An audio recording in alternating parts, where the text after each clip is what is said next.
Welcome everyone to the PHIVOLCS InfoPress Understanding the Science of Tsunami. We are doing this activity in observance of the World Tsunami Awareness Day 2022. I am Elizabeth Tamayo, Science Research Specialist from DOST-PHIVOLCS, and I will be the Master of Ceremony for today's activity. Next, please. To our participants joining us via Zoom, here are some reminders. Kindly check in through chat and rename using the format, your affiliation, and your full name. Kindly turn off your microphone to avoid disturbing other listeners or participants. You may ask your questions anytime during the presentation, and we will address them during the open forum. Kindly type your name, affiliation, and questions in the chat box. For our participants joining us here, you may raise your hand and we will address your questions or clarifications later. Please be reminded that this activity is recorded for documentation purposes.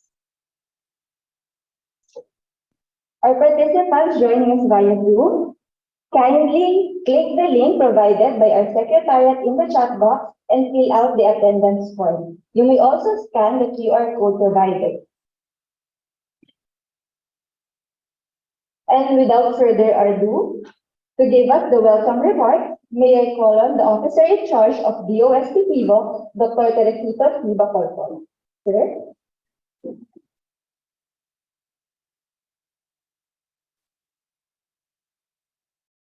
Magandang umaga sa inyong lahat. Sa mga andito ngayon sa auditorium at saka sa mga kasama natin online, I welcome you to today's webinar entitled Understanding the Science of Tsunamis. According to the United Nations, that by 2030 or 8 years from now, half of the world's population will be living in coastal communities. These are the people who will be exposed to tsunamis, storm surges, and flooding. In our country alone, 66 out of the 81 provinces, or 81% of the provinces are exposed to tsunamis, which is not surprising because we are an archipelago. There are 832 coastal municipalities, 25 coastal cities, and 62% of the Philippine population are in coastal municipalities or cities. You might ask, how prepared are we when it comes to tsunamis? While we are much prepared now than before, there is still a wider ground to cover. Therefore, there is an urgent need to ensure that systems are in place so that our people will be safe and resilient to tsunami hazards. Be assured, though, that the national government, including PHIVOLCS and a number of LGUs, are actively exerting efforts to come up with DRR initiatives in order for communities to become resilient to tsunamis and other natural calamities. But we cannot do it alone. We need you to partner with us, for there is still a lot of work to be done before we become totally resilient to tsunamis. One of the challenges that we are facing today is the amount of fake news and conspiracy theories circulating on the social media. We need you to help us fight misinformation and disinformation in all its forms. We need you to help us reach out to our people and explain to them the science behind tsunami and how our people can prepare for it. When people are armed with accurate tsunami facts, they become empowered. They can decide for themselves such as what to do and when and where to evacuate following a tsunami-genic earthquake. And your presence today is indicative of your interest in making sure that our people will be safe from tsunamis. And because of this, we are grateful to you. Muli, maraming salamat. Magandang umaga sa inyong lahat. Patuloy sana tayo maging ligtas sa pagputok ng bulkan, tsunami, lindol, bagyo, at sa mga iba pang mga sakupan. Nakitaan din ako, bisan mga issue na to, sir. Nagbulad. Thank you very much, Dr. Pahingi naman po na isang virtual clap mula sa ating participants from Zoom and actual clap mula po sa ating mga participants dito sa ating Marami po siguro sa inyo ang nakakaalam na ng tungkol sa tsunami, pero para po sa kaalaman ng lahat, gusto ko lamang po na ipaalala sa inyo na ito po ang ginagawa natin activity bilang simula po noong 2016. This activity started after po na i-announce ng United Nations ang November 5 bilang World Tsunami Awareness Day. Ito po ay dahil noon sa Japan po ay nagkaroon po ng isa pong farmer kung saan ay nagkaroon ng tsunami at bilang po na warning sa mga iba pong kasamahan niya o sa community nila ay meron po siyang sinunog na mga fields, rice fields para po maging warning. At simula po noon, yun po ang naging tanda ng ating pagkakaisa ng community para po sa handaan at kaligtasan ng lahat para sa tsunami.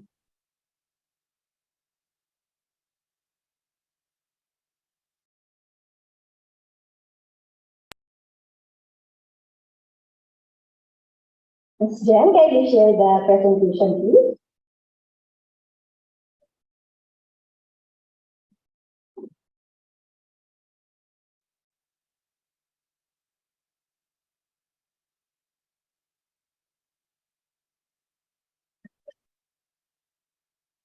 Marami na po mga naging initiative dito po sa ating bansa para po tayo po ay maging aware at mas maging handa pa sa tsunami. And to tell us more about being a tsunami-ready Philippine, may I call on the Supervising Science Research Specialist from DOST-PHIVOLCS, Ms. Joanne Salcedo. Ma'am?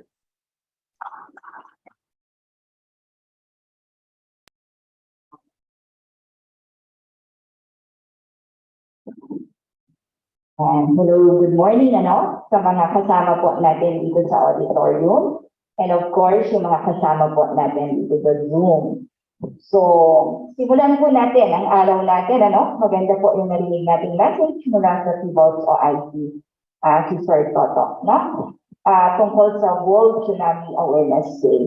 So with that, simulan natin yung pagtingin dito para ang Pilipinas ay maging handa. So ito yung tinatawag natin Tsunami-ready Philippines. Okay. Lagi nating tanong, pag tsunami or kahit anong hazard or panganib ang pinag-uusapan, anong gagawin namin? What to do? Ang lagi namin sagot o natin, ang naiisip pag tsunami ang pinag-uusapan, run away from the shore towards higher grounds or further inland. So yun agad yung thinking natin. Pero behind that, we always ask, how? Where na high grounds? Where further inland? And kailan? Yun yung mga tanong natin. And that would be answered sa mga preparedness na ginagawa po natin. And we always say that together we can save lives, It's not just an individual response, but it should be the people and the government should work hand in hand para marating natin yung tinatawag natin Tsunami-ready Philippines. Just remember, the tsunamis generated from distant location will generally give enough time for us to give warning to the people. But there will be less time, or it's just a matter of few minutes, for warning in case na locally generated yung tsunami natin. So later on, sa susunod na presentation that will be discussed to us by Sir Ishma, we will be learning more about the science of tsunami. So it's important for us to understand the science of tsunami para ma-implement natin well yung tinatawag nga natin Tsunami-ready Philippines. So again, take note that we are doing this because of these two scenarios. And especially dun sa isang scenario natin that really there will be less time to give warning to the people. So what the people would do? Okay? Here at PHIVOLCS, there are 3 actions for disaster risk reduction. Not just specifically for tsunami, but in all hazards. But specifically for tsunami, ano yung maya-apply natin in terms of tinatawag natin key actions for DRR, or again, disaster risk reduction.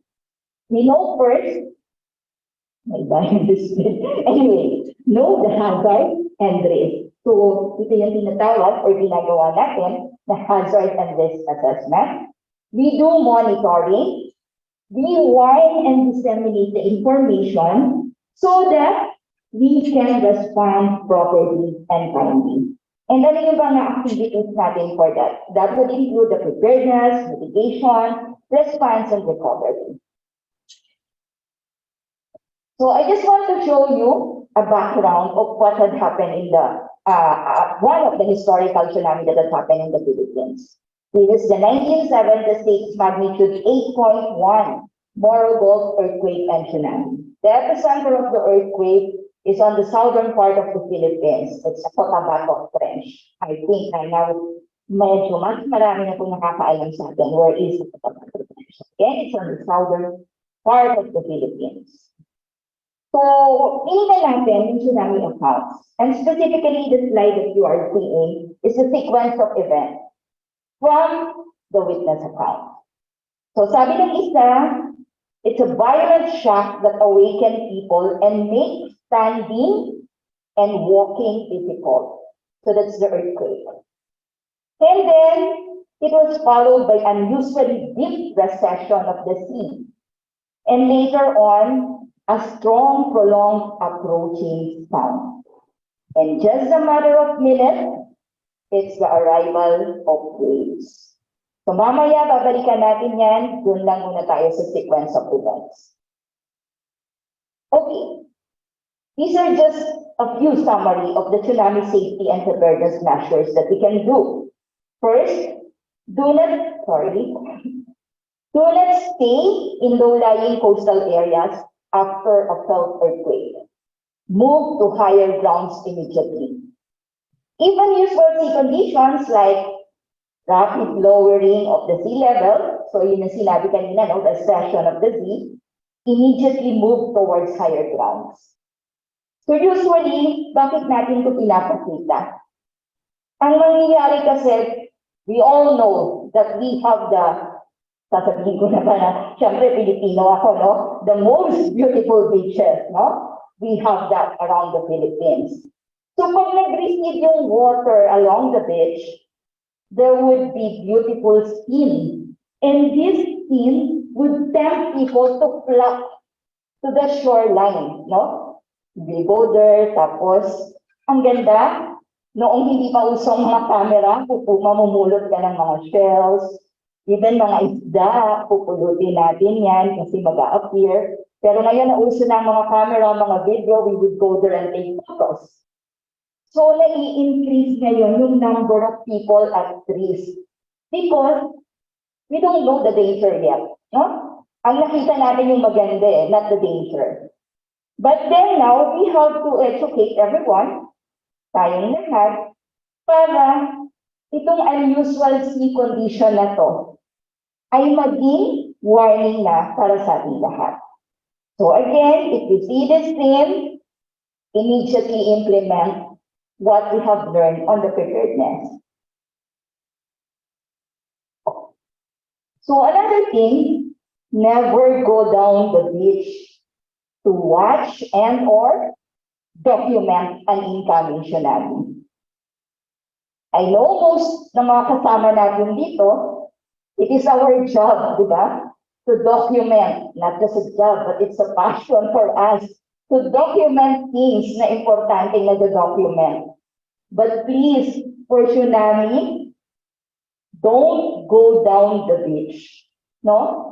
Take refuge first to a higher ground, and if you know that you're already on the safe ground, and kung natatanaw mo pa on the higher ground, then that's it, we can. Pero, sinasabi namin, when you see the wave, na nandun tayo along the shoreline, you are too close to safety. Therefore, never go down the beach to document or watch the tsunami. And also, stay out of danger areas until all clear is issued by the proper authorities. So there are some tsunami mitigation measures that we can share with you. So there are non-structural and there are structural. So example of non-structural would be yung ginagawa po natin ngayon. We do information campaign, we have tsunami hazard maps, we also have evacuation plans, not just maps, but plans. We have warning and information signages, we have markers, and the use of land use planning, preservation ng mga mangrove areas natin, and coastal zoning. So, pero take note that using the non-structural and structural mitigation measure, yung choice nito kung ano yung pipiliin ng isang community, depende pa rin sa community and its capability to adopt. No? Hindi ibig sabihin na pwede dito sa isang lugar na to, ay pwede rin dito. Pwede, pero pwede rin hindi. And merong mas appropriate sa iba't ibang lugar. No? Yun yung kaya kailangan pinapag-aralan ano yung mga gagamitin natin mitigation measures. So, aside from this list, I have given some specifics or examples on the next slide, specifically for the structural countermeasures. Ito yung pag-construct ng mga seawalls, breakwaters, mga tide control gates, floodgates, elevated structure. But if we consider this, we know the reality that this is too expensive. Diba? So, yung mga example na nakikita natin dyan, this is a seawall in Bohol. And kung naalala ng marami sa atin, the 2011 tsunami in Japan, very famous yung Taro or tsunami barrier in Taro, Japan. Pero ano yung nangyari before? Nalagpasan yung tsunami, yung Taro, di ba? And it gave false hope dun sa mga tao na nandun. Kasi nga, hindi siya na-estimate na maayos. So, knowing Japan, sa pagiging advanced nila, of course, they develop a new one. And when they built this one, this is a documentary I recommend for most of you to watch also. The construction, this is 4 meters before 2011, and this is already 14 meters as of last year, no? Yun yung construction. And makikita natin, hindi siya basta itinayo na seawall siya. It's really a tsunami barrier. Why? Pati yung pagkakabuon ng mga poste niya, it's actually 25 meters deep. No? So, makikita natin how the structure has been considered for tsunami or for the hazard na pinaghahandaan. But then, as I have mentioned earlier, we know that this is too expensive for us. And ang ginagawa rin natin, if we have projects or programs regarding mitigation measures, don't forget to consult the community. No? Kailangan ng paggawa, sabi nga kanina, it's the government and the people, and together we can save lives. Kasi, ulitin ko, the choice of the mitigation measure would depend on the community and its capability to adapt. Sabihin na natin, halimbawa kaya natin ito, ito ba yung din pwedeng makaprotect sa community? Diba? So, hindi natin sinasabi or hindi ko nire-recommend na ayukin tayo ng mga ganito. So, again, we have to consider anything. But then, lastly, ang isang maganda rin na nakikita natin, it's a combination of the structural and non-structural countermeasure ay yung last bullet. It's the construction of additional alternate access roads. And these roads should be not parallel to the beach area, but rather perpendicular to the coast for faster evacuation. Diba? So, yun yung mga nakikita nating combination ng development that would most of the communities can adapt to. Next is we go to the example of non-structural countermeasures. This is the use of hazard maps and information tools. That would later I'll be showing with you. So these are just examples. And another non-structural countermeasure is the preservation or the planting and conservation ng mga mangrove areas natin. And so far, we have a lot na in the Philippines. Just that, we have to see kung itong mga to ay protected. No? I am telling you again and again that the mitigation measures to depend on the community and its capability to adapt. And it should be a combination or a part of a system. So, ang gusto lang natin i-clarify dito, hindi ibig sabihin na may seawall na, okay na. Hindi, ano? It should be part of the system. Hindi ibig sabihin na may mangrove area, okay na. Hindi rin, no? So again, it should be part of a system. And then, another example is, ito yung system ngayon. Meron ito. So, it's a part of the non-structural countermeasure wherein we establish yung tinatawag na community-based early warning system for tsunami. Sorry, hindi ako nag-next. Yan. So, in this one, I'm telling you about the preservation of trees and preservation of mangroves, and then the establishment of community-based early warning system. Okay.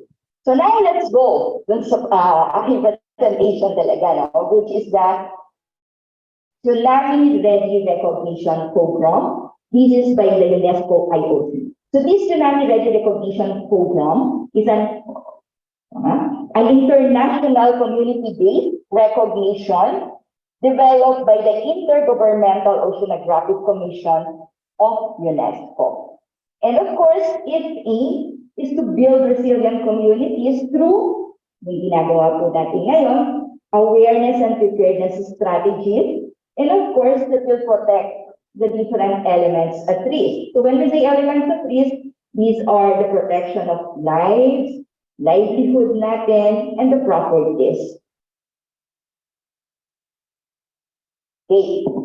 With that, naglagay ng mga standard level of tsunami preparedness. And ano tong standard level na to? Meron mga established indicators. And they call this the 12 tsunami ready indicators of the UNESCO IOC Tsunami Ready Recognition Program. So it is composed of 12 indicators divided into 3. First one is assessment, second is preparedness, and the last one is response.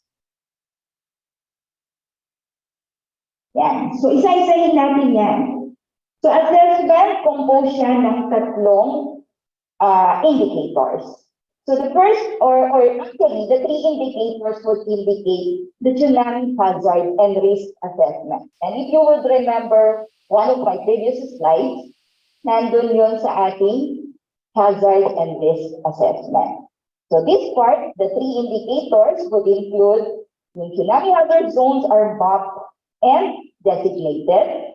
So we have that. Later on, I will be sharing with you saan makukuha ng community itong mga hazard maps na to or hazard zones. And then, the number of people at risk dun sa tsunami hazard zone area.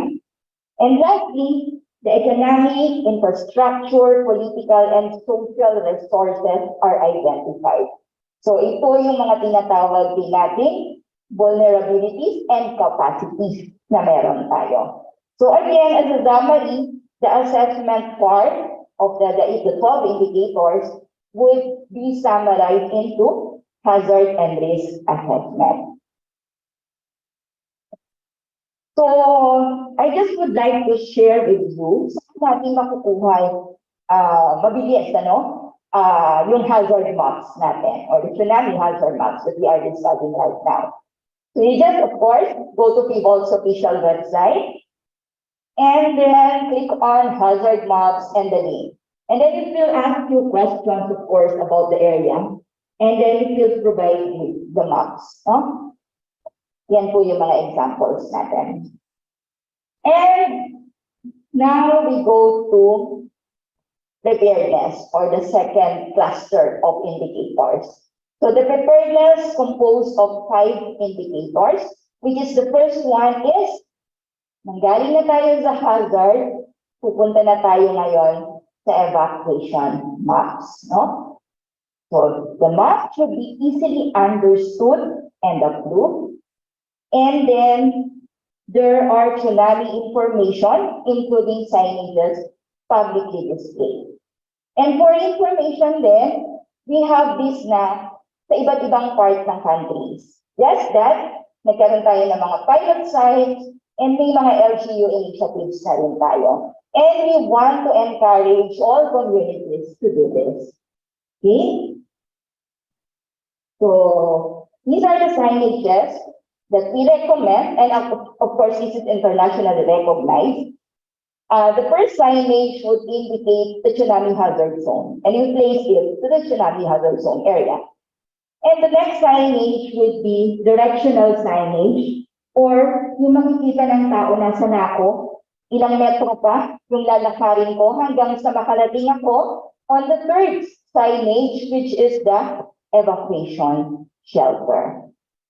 So these signages, kung kailangan ng high risk ng community, can be directly request from us for a copy, or pwede rin nilang ipa-design, but we recommend, of course, this one. And we have this in Filipino or Tagalog, Siligaonon, Buhol-anon, and Waray. And this can be translated, of course, in different languages sa Pilipinas, no? Mas maganda siya. And then for the next 3 indicators under the preparedness, pumapasok dito yung outreach and public awareness or the education. So resources must be available and distributed. And we want to share with you then that you can request from us or go to our website. We have a lot of tsunami-specific DOST-PHIVOLCS information materials, no? And the last indicator would be the last 2 would be about the activities, educational activities, and yung tinatawag nating tsunami exercise. So these poster on the right, the left one would be the information materials that I have mentioned. This is not just printed, but also we have videos. And then the poster, this one is actually a poster size information material, but this is also, we have also a digital copy on the website, is on the guidelines on how we can conduct tsunami exercise or drills. But then the requirement of the international recognition program is the community at least do this every 2 years. And for the outreach or the educational activities is to do this at least 3 times a year. No? So nakalagay na to dapat dun sa mga plano natin.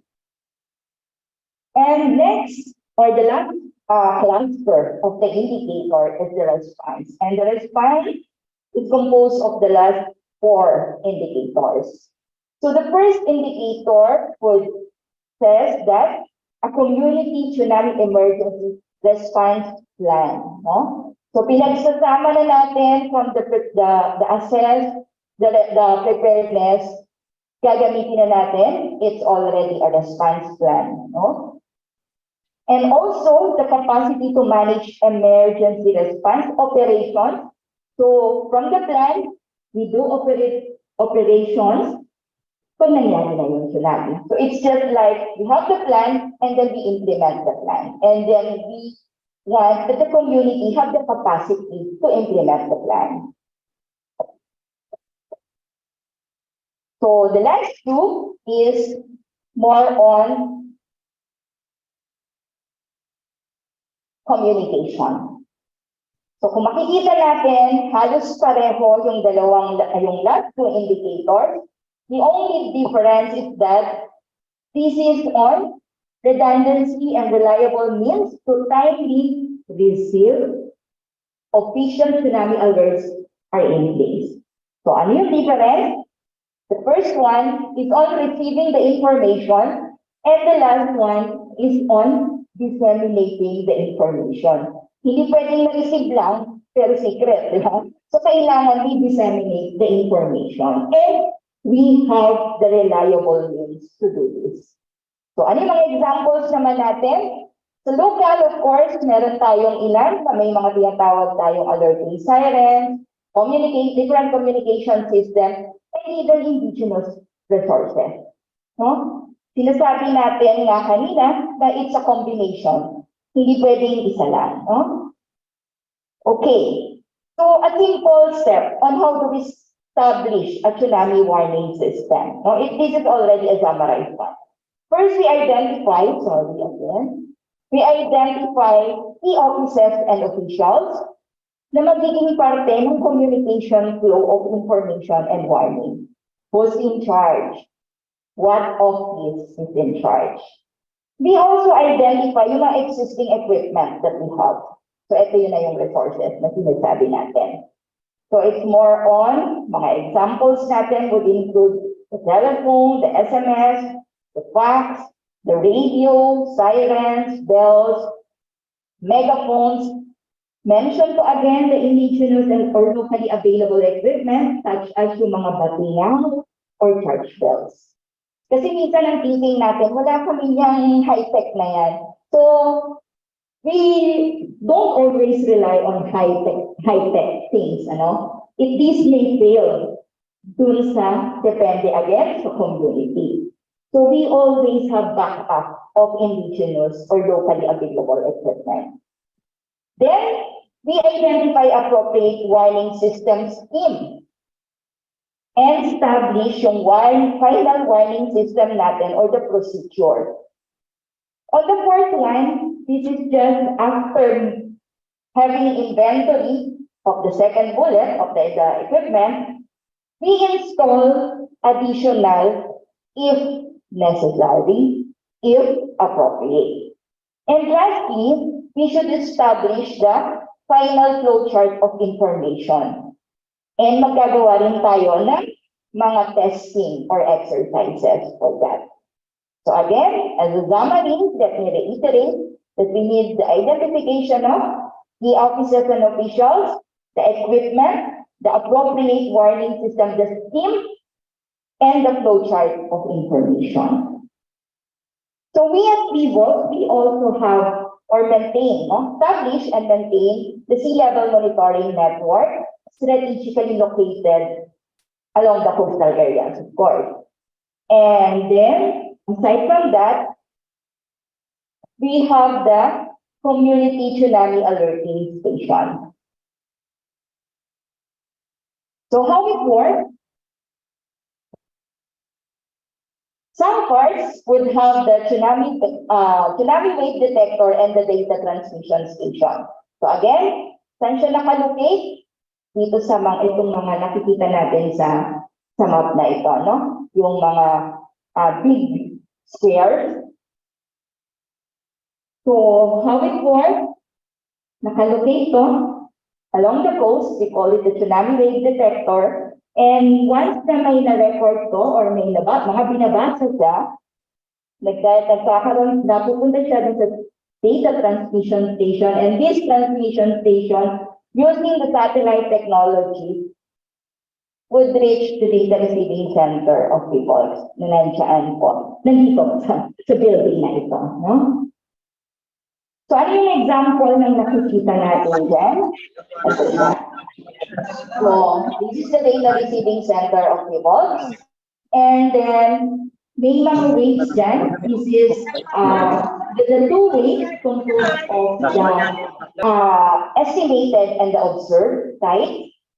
And kung magkaroon ng isang lindol na may potential to generate a tsunami and nag-generate ng tsunami, makikita ngayon natin yung deviation ng dalawa. And ang sinog natin, ito siya. So this is a sample display na nangyaring tsunami, or earthquake muna, no? Na nangyari sa Chile noong 2015. And the tsunami reached the coastal area of the Philippines after around 24 to 25 hours. Kasi it came from the other part pa ng Pacific Ocean, if you are familiar with Chile. So later on, sabi sa inyo, we would be learning about the science, which is about the distant and local tsunami also.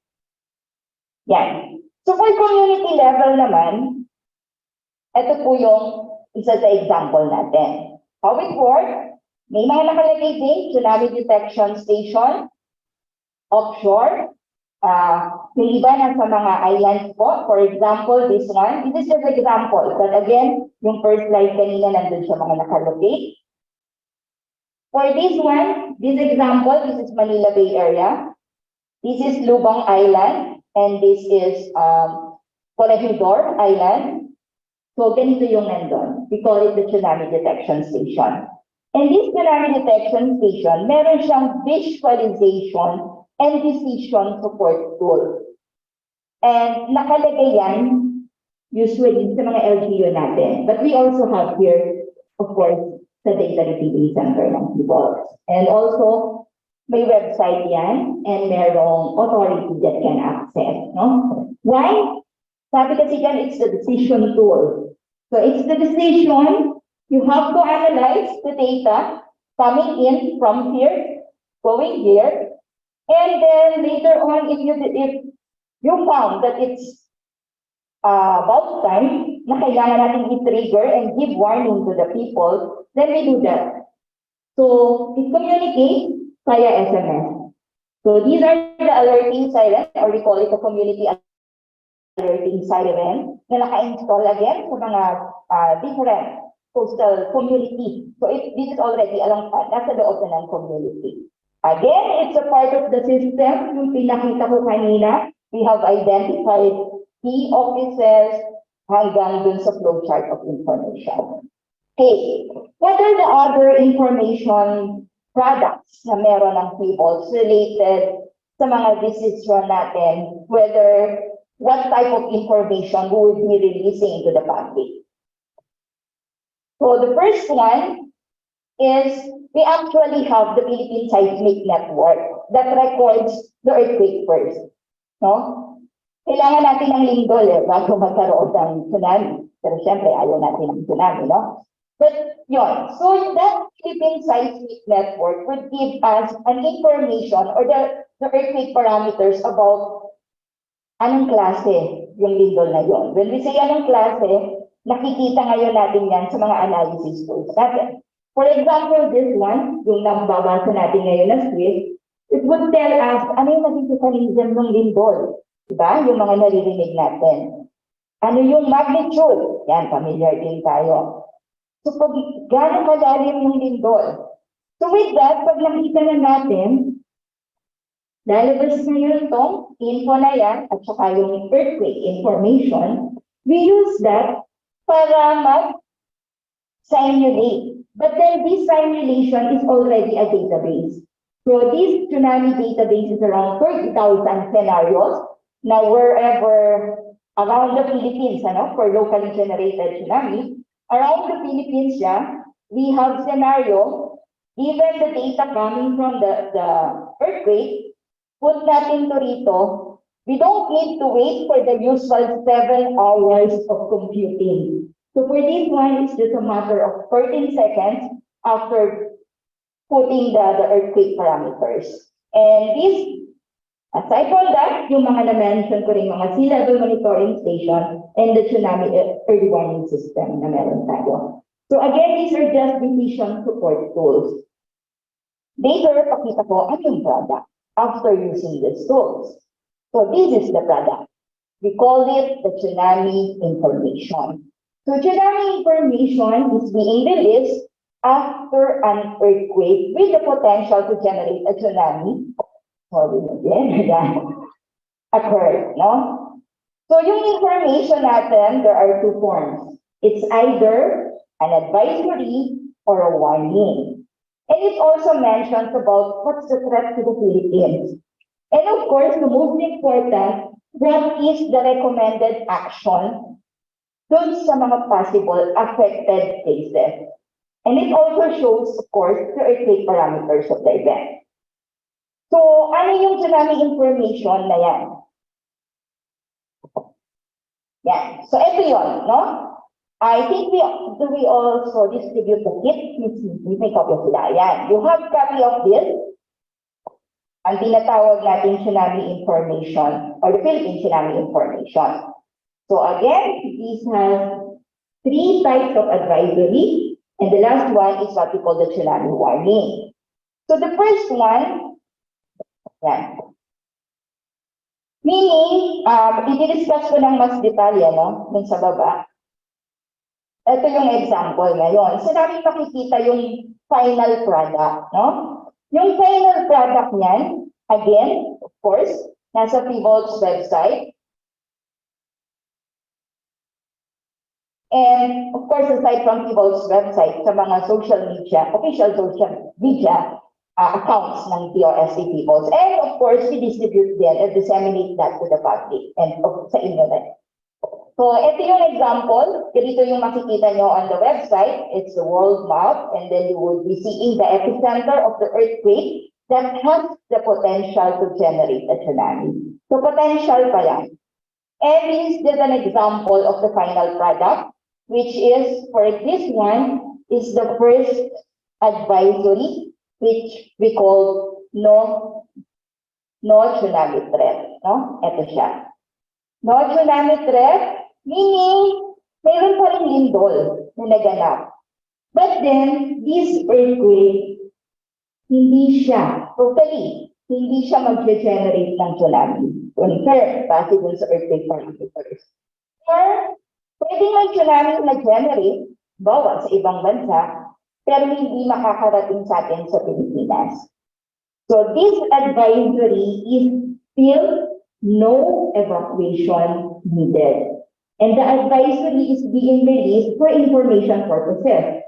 Why do we have to release information na wala namang threat?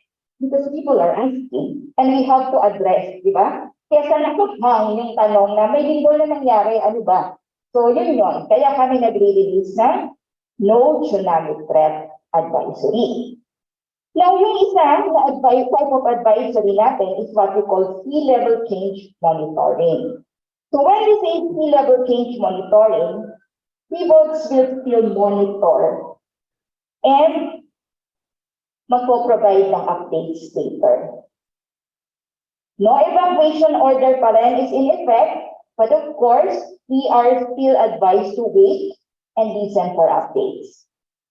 So the third type of advisory is what we call the minor sea level disturbance.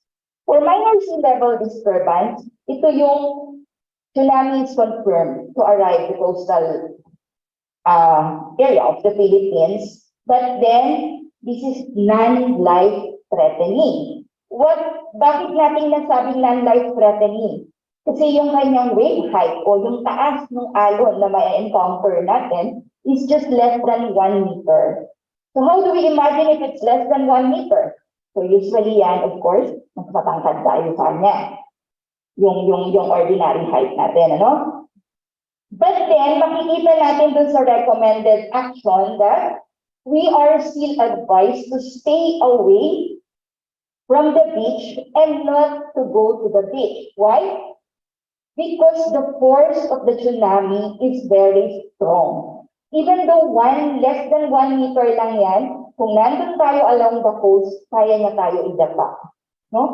Kaya niya suntukin yung ating tuhod at madapa tayo. No? Ganon yung force ng tsunami. And then, we advise kung merong communities along the shore to move further inland. No? Yun yung ating practical application for that. And lastly, for tsunami warning, this is immediate evacuation is already advised. No? Why? Because destructive tsunami is generated with life-threatening heights. So meaning, ano yung life-threatening height? It's more than 1 meter. Again, how would we imagine yung more than 1 meter? Karaniwan po ng isang floor ng isang building or bahay ay 3 meters. So imagine natin na doble, no? Mas doble pa ang taas din natin yung taas ng tsunami, no? Yan. So again, for tsunami warning, doon yung ating immediate evacuation. So reiterating where we can have that information or sample information about this.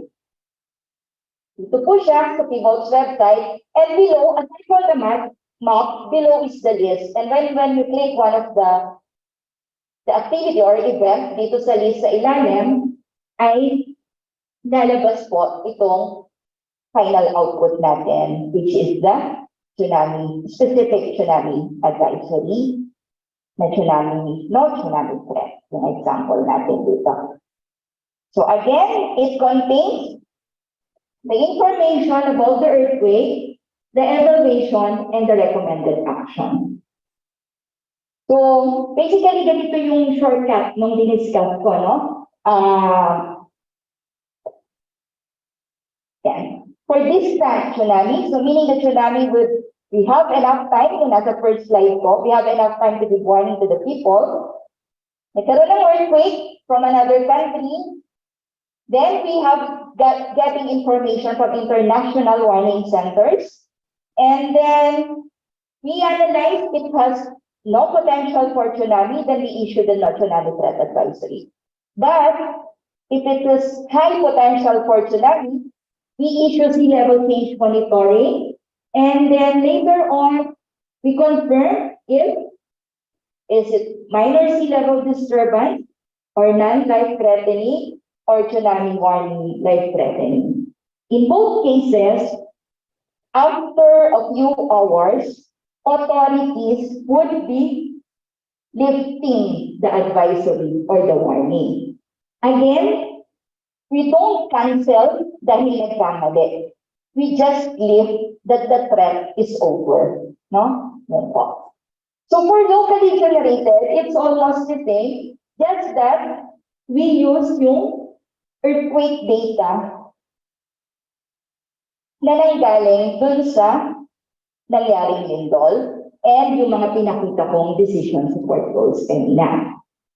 So again, if there's no potential for tsunami, then advisory, no tsunami threat. And then for the high potential, it's either sea level change, minor sea level, and the tsunami warning. So let's go back to one of my first slides. Yung sequence of events na nangyari noong 1976. So if we would be seeing yung violent shock na sinabi sa atin, that is shake, the earthquake. The unusually deep recession of the sea, that's drop of the seawater. And the last one, strong prolonged sound would be roar. And then the arrival of tsunami. So the shake, drop, and roar that we are telling you always, kung ang earthquake merong duck, hover, and hold. Ang tsunami, meron tayong kailangan tandaan, shake, drop, and roar. These are the natural signs of an impending local tsunami. So I just would like to reiterate yung mga sinabi ko kanina, ginawa nating systems, kailangan parte yung natural signs of an impending local tsunami. Why? Because this is the most reliable part of the system for us to evacuate or respond appropriately and timely. So as the last slide, key messages for this presentation. We know that tsunami hazard can result to disaster losses. However, we can reduce disaster risk. We have information, tools, systems, and plans for communities to be safer. And with that, let us build a tsunami-ready Philippines. Thank you.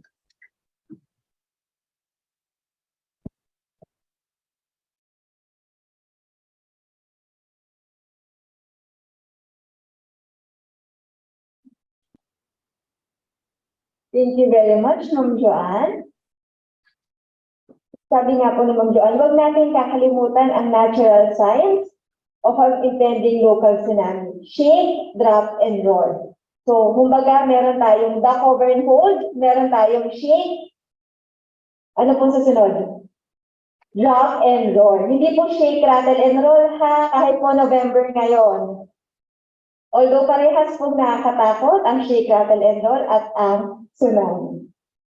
And of course, importante rin po yung sinabi ni Ma'am Joanne sa kanya pong start na kanyang presentation na ang paghahanda po sa tsunami ay parehas po na dapat ginagawa ng government at ng community. Dapat po we are working together. That's why we are very thankful na andito po ang mga representatives from OCD, DILG, para po ibaba ang mga information na ito sa iba pa government agencies and to the local government units. And of course, to our media, to share this information sa ating mga communities. Pero ano nga po ba ang paraan para ma-communicate ito? Una po, dapat maintindihan natin yung basic ng tsunami para mas maintindihan ng mga tao ano nga ba yung pinagkakadaan natin at bakit natin siya paghahandaan. At yan ay sasagutin sa atin with our next topic, Tsunami 101. And with that, may I call the Supervising Science Research Specialist from DOST-PHIVOLCS, Mr. Ishmael Narag, joining us via Zoom. Sir Ishmael.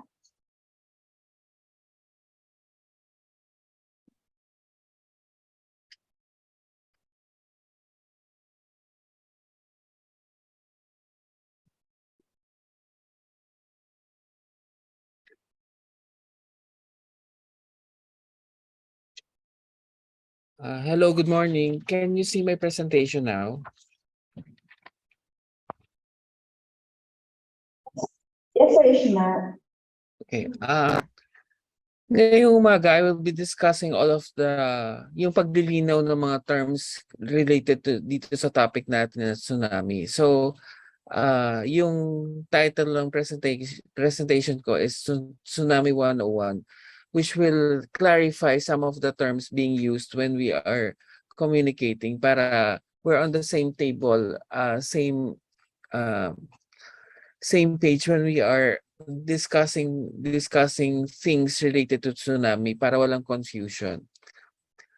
So let's start with the term, no. Yung tsunami kasi is actually a Japanese term, no. So what you can see right now is yung word na tsunami is actually a Japanese term meaning harbor waves.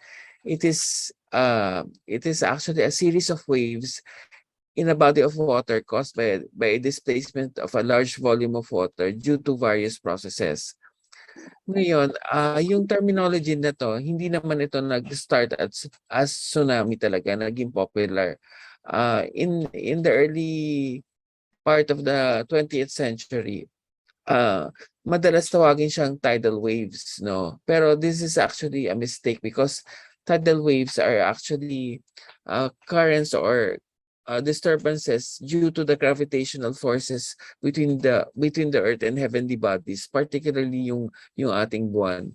So I think yung buwan natin would influence yung heights of the tides every day. So meron tayong high tide and low tide every day, dalawang high tide, dalawang low tide every day, and this should be removed from the records in order to understand yung amplitude ng tsunami wave. So the amplitude of the tsunami wave is measured based on a deep-tided na record ng ating sea levels, no. Later on, when it was clear to many people that earthquakes are the main reasons why tsunamis are being generated, it was later described as a seismic sea wave. Later on nung naging popular na yung tsunami events and people are more aware of mga tsunami events, especially in the early part of the 21st century. Medyo luminaw na to everybody what a tsunami is, at least yung term. And then later on, mga later part of the first decade of the century, itong century, meron mga ini-introduce na naman ng mga terms related to meteorological disturbances. Try to understand that a tsunami is different from a storm surge, which is actually yung passage of a typhoon, and yung wind is also aggravating or influencing yung yung height of the tsunami wave. Also, there is a term that is being popularized by some scientists. They call it meteo tsunami. Ito po yung mga large waves generated by fast-moving weather disturbance in an area that is that is producing large waves along base and coast, no, yung mga special configuration ng ating coast. So wag po tayong ma-confuse dito ngayon, no. So bakit ba natin kailangan pag-aralan yung tsunami? So when they started compiling all of the tsunami events in the world, meaning yung compilation would include yung date and time of the event, kung ano yung possible tsunami source, kung ito ba ay na-generate ng iba't ibang sources that I will discuss later, at saka yung ano yung source ng account natin para ma-determine natin kung reliable ba yung source ng ating tsunami account, no. So ano bang use na itong compilations na to? We would use these compilations sa mga historical accounts to determine how many tsunami events have occurred in an area. Ito lang yung best evidence na mapapakita natin to people na may hazard talaga ng tsunami sa isang lugar. And knowing how many tsunami events have occurred in an area will also tell us ano yung recurrence interval ng tsunami event sa lugar. And we may be able to use these compilations to come up with projections and estimations of the coastal risk, especially now that our coasts are being developed, no? So we would understand kung ano yung possible effect nito sa present buildings and people that are now living along our coast, no. If you look at the Philippines, ang Philippines kasi is an archipelago, meaning we are a group of islands surrounded by bodies of water. And try to understand the seismotectonic setting of the Philippines. Marami pong lindol na nagaganap, no. So we have the right recipe for a tsunami. In fact, one of the largest tsunami events that have occurred in the Philippines is the August 17, 1976 magnitude 8.1 Moro Gulf earthquake and tsunami. Yung tsunami na ito naganap ng a few minutes after midnight, madilim, at nagkaroon ng malalaking waves na naapektuhan lang lahat ng mga coastal provinces along Mindanao. Nung kinaumagahan, maraming nakitang mga namatay dito, no. And umabot ng mga 3,500 to 5,000 people who died and are considered missing. So yun na yung total casualties. Malaki talaga yung casualties na itong event na to. Try to understand also na yung tsunami comes in different stages. No, yung generation, yung propagation, and yung final stage, which is the inundation and run-up ng tsunami. So I'll be discussing yung first stage of the tsunami, which is yung generation part. So sabi natin na generate yung displacement ng tubig kapag may mga processes that are involved, no. Isa na dito yung earthquake. Kung saan nadi-displace yung tubig kapag nadi-displace yung ocean floor, and of course yung tubig sa ibabaw, which will produce the first wave, no. Pwede rin ito ma-produce ng volcanic eruptions by different processes ng volcanic activity, and also by submarine landslides and also landslides near the coast, and also yung mga meteoric impact, no. So one by one, I'll show you kung ano yung reasons for this. First off, I'll show you what we can derive from all of the compilations that I discussed a while ago. So from all of the compilations of the sources, ang number one source ng ating tsunami events all over the world are still yung earthquakes. Nearly 80% ng tsunami events are generated by earthquakes. That's why our warning system nakaangkla ngayon sa earthquake. Although yung volcanic activity rin minomonitor ng PHIVOLCS, it's still a bit difficult to determine what would be the projected and estimated height of the tsunami, considering yung volcanic activity that generated it. And of course, there are others that may generate this like meteoric impact at saka yung mga meteorological events. Now, try to understand na yung mga historical events natin went only as far as mga 1,400 BC. So mga 4,000 years lang, nearly 4,000 years lang yung available na data natin ng tsunami events. No? Most of the tsunami events are actually generated along subduction zones. When we say subduction zones, ito po yung manifestation ng plate boundary wherein yung isang plate is actually stuck when it's actually diving under an overriding plate, no? So yung subducting plate is medyo dikit and then it would get unstuck during an earthquake process. Bigla pong papalo, bigla yung ating overriding plate that will cause a sudden uplift and then subsidence of the overriding plate along the coast. No? Yung ganitong proseso, yung naglilikha ng unang wave that will eventually propagate in all directions. Ito po yung kadahilanan na yung mga nakikita natin na unang manifestation of the tsunami would be a recession of the water and then suddenly magkakaroon tayo ng waves and then a series of waves will also follow. So, ang sources nga natin ng tsunami, binanggit ko nga, is a subduction zone. Yung pinaka-superficial manifestation nito, when you look at the topography and the bathymetry of the ocean floor, ay yung ating mga trenches. No? Ito po yung mga kulay violet na makikita natin on the left and right side of the Philippines. No? So, if you look at yung earthquake activity, for example, for this year, you would see masyadong intense pa rin yung activity along subduction zones.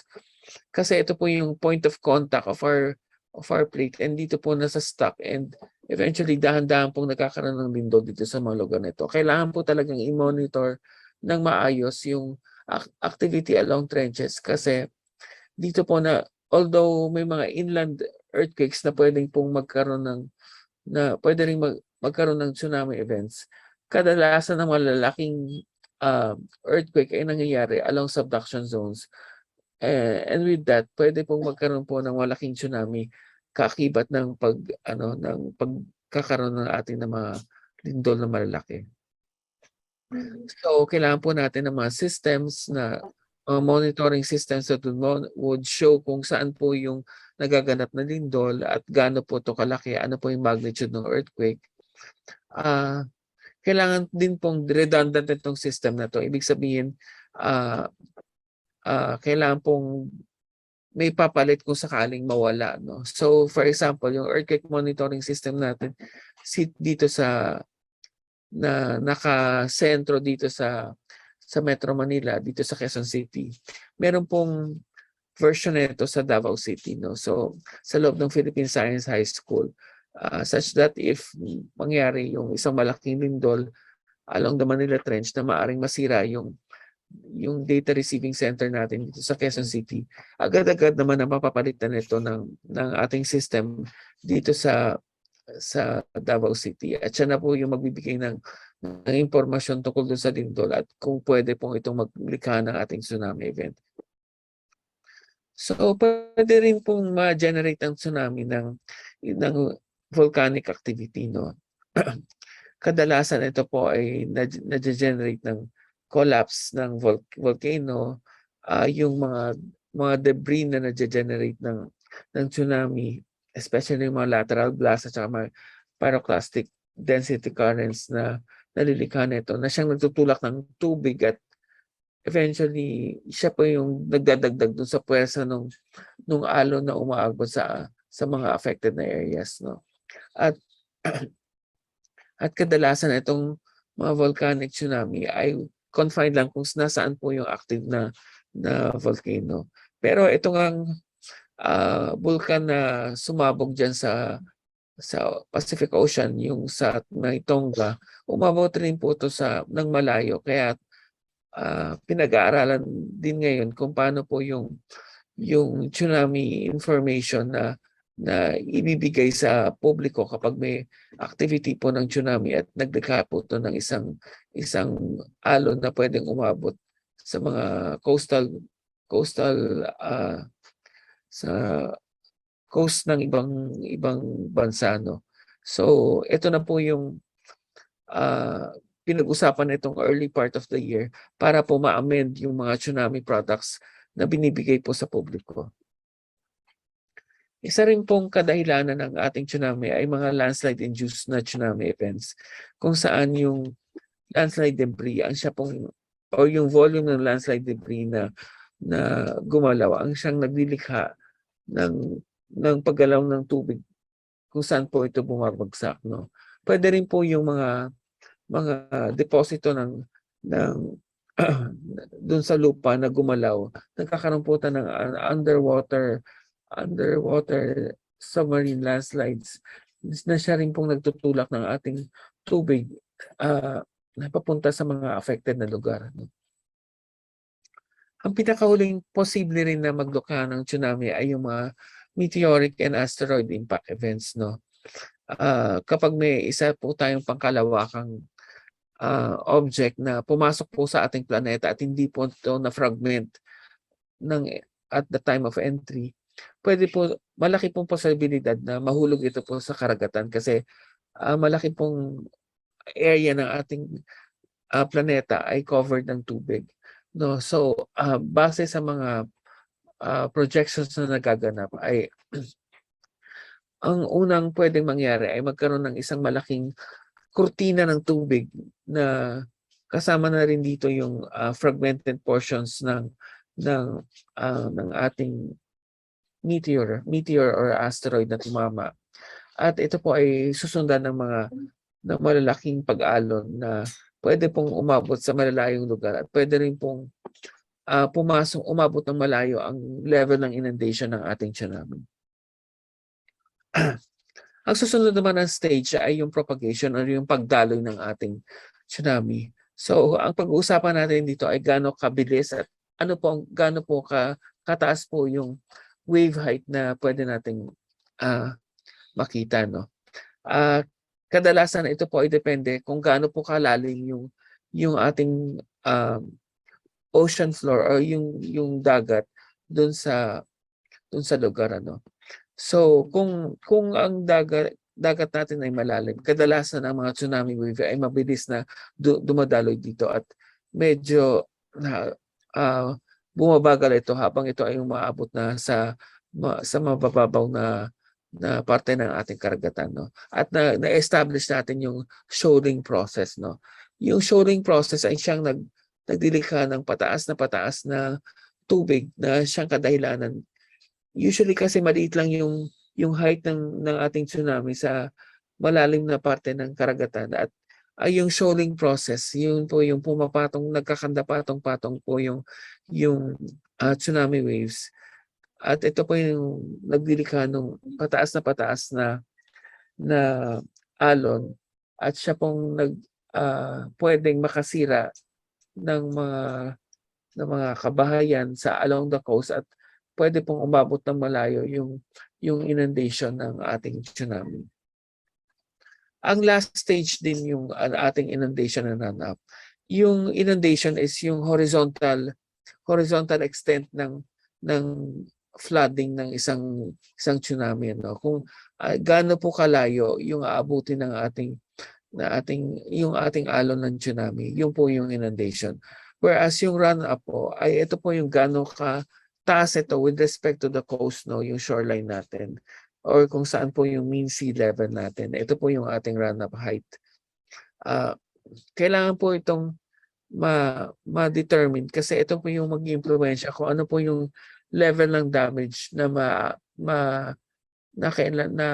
pwede pong ma-experience sa isang lugar, no, para alam po natin kung paano natin planuhin yung paglagay po ng kabahayan at saka mga importanteng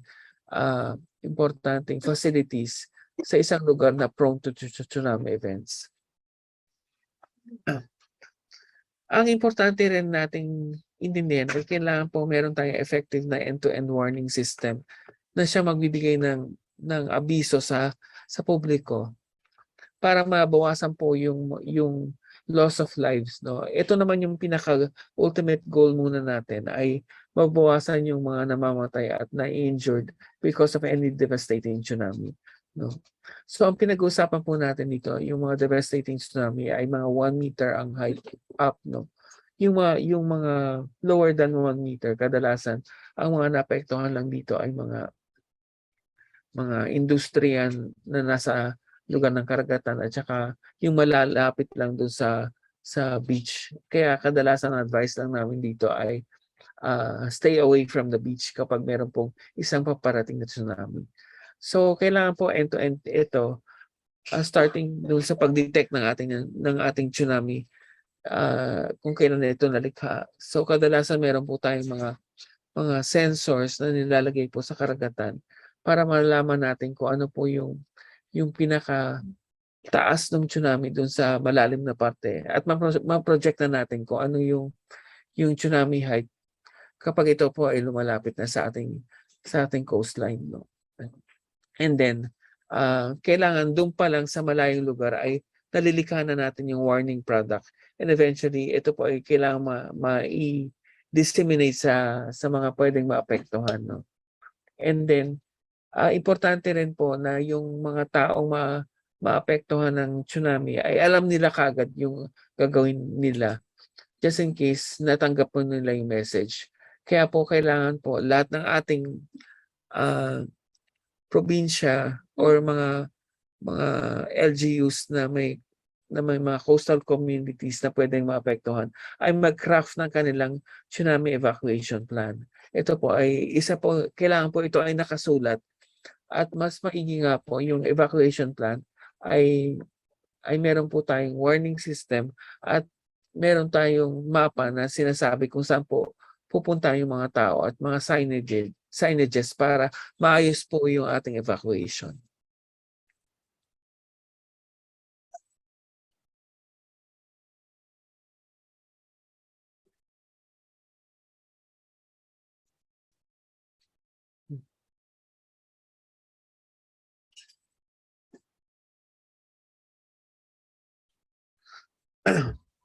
Kanina pinag-uusapan natin yung natural signs ng impending tsunami, no? So, isa nga yung earthquake. Kapag meron nga po tayong naramdaman na malakas na lindol at tayo po ay nasa coastline, isa na po itong indikasyon na pwede pong magka-tsunami. So, pwede na po itong isa pong senyales na mag-evacuate na po tayo, implement yung ating tsunami evacuation plan. Usually mga intensity 6 to 7, ito po yung intensity na hindi po tayo makatayo, no? Kapag ganun po yung condition, pwede na po tayong automatic na mag-evacuate kahit na hindi po tayo nakakatanggap ng isang formal na evacuation order. Kung sakali po napansin po natin din na bumaba po yung tubig at malayo pa lang ay meron ding pagtaas din ng tubig at ito na rin po yung indikasyon na papalapit na po yung tsunami sa ating coastline, no? So wag po tayong lalapit at makolekta ng mga isda at mga bato at mga corals kasi po ang speed po ng tsunami ay napakabilis. Hindi po natin to ma-outrun, no? So kung may kilala po kayong naka-outrun ng tsunami, isali na po natin sila sa Olympics kasi sobrang bilis po na itong tsunami. At saka yun nga po, pwede rin po tayong may unusual sound, no?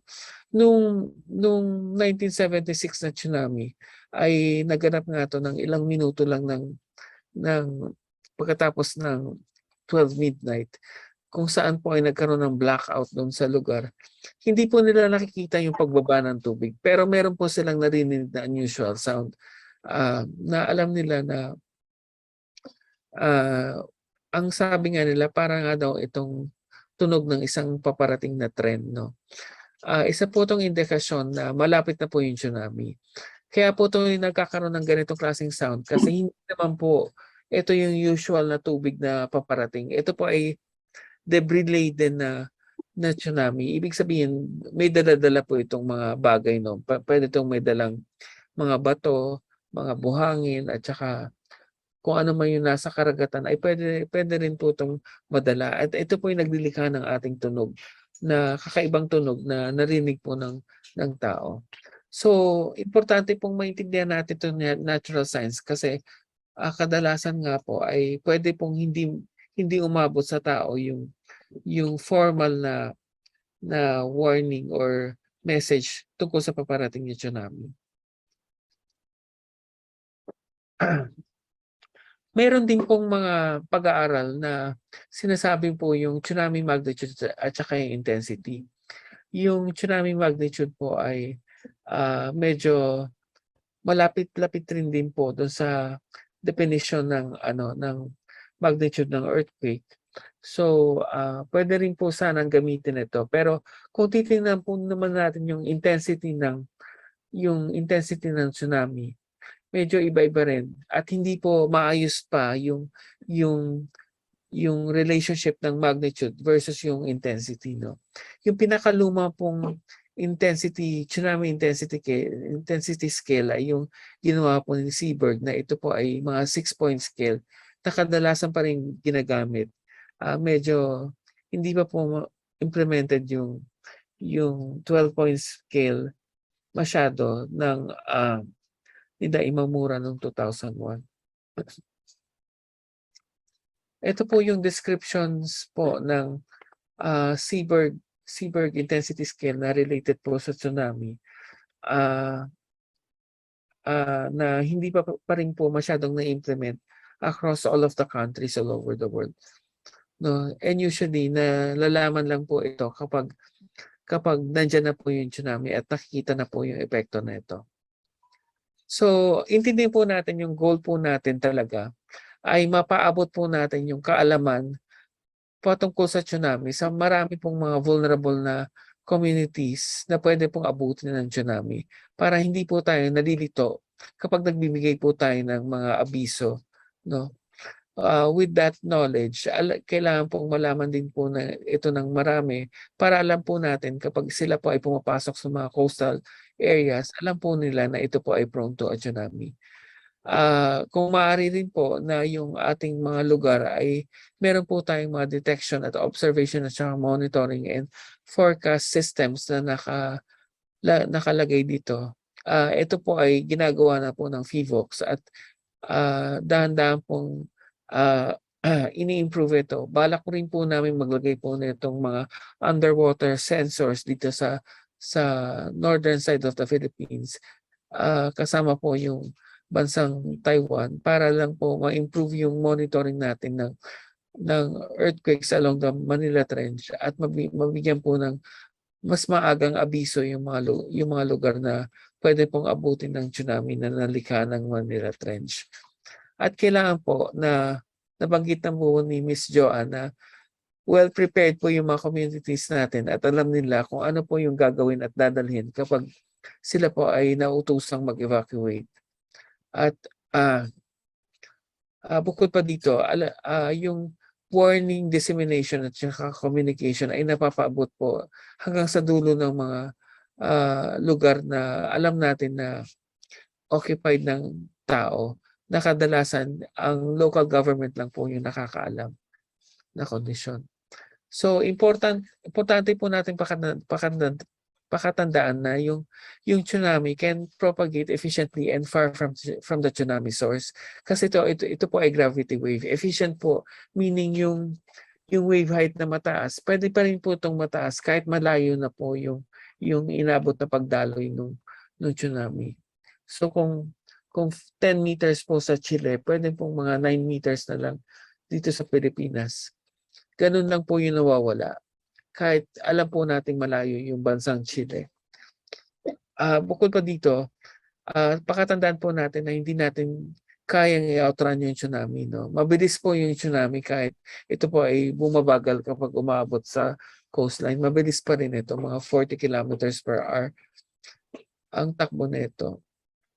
Kaya kadalasan malayo pa lang, kailangan nga pong nag-evacuate na po yung mga tao.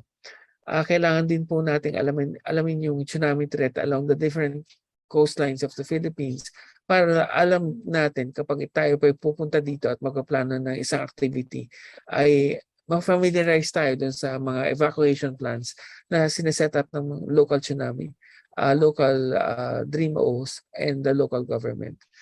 At pagdating din po natin, i-familiarize natin yung sarili natin dun sa evacuation plan. Yun lang po. At kung may mga tanong po tayo ay pwede pong ibigay natin isulat lang po natin and then babasahin ito mamaya at sasagutin na lang namin. Maraming salamat po. Thank you very much, Sir Ishma. Virtual clap naman from our participants sa Zoom. Kasi nag-actual clap na po tayo dito sa ating PHIVOLCS auditorium. For questions po kay Ms. Joanne and Sir Ishma, pakitype lang po sa ating chat box and then we will entertain them later po sa ating open forum. But for now, I would like to request our Zoom participants to kindly open your camera for our photo opportunity. Samahan po natin na nandito ngayon sa ating PHIVOLCS auditorium. I would like to request everyone to join us here in front para po sa ating photo opportunity.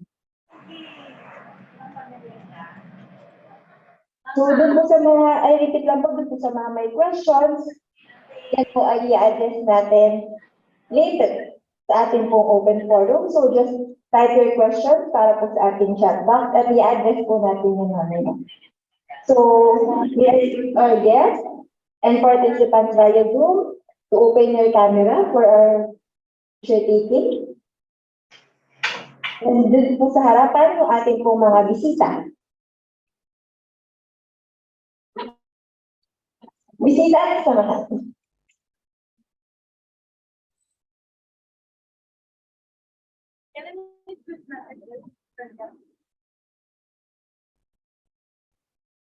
Sige po, don't be shy.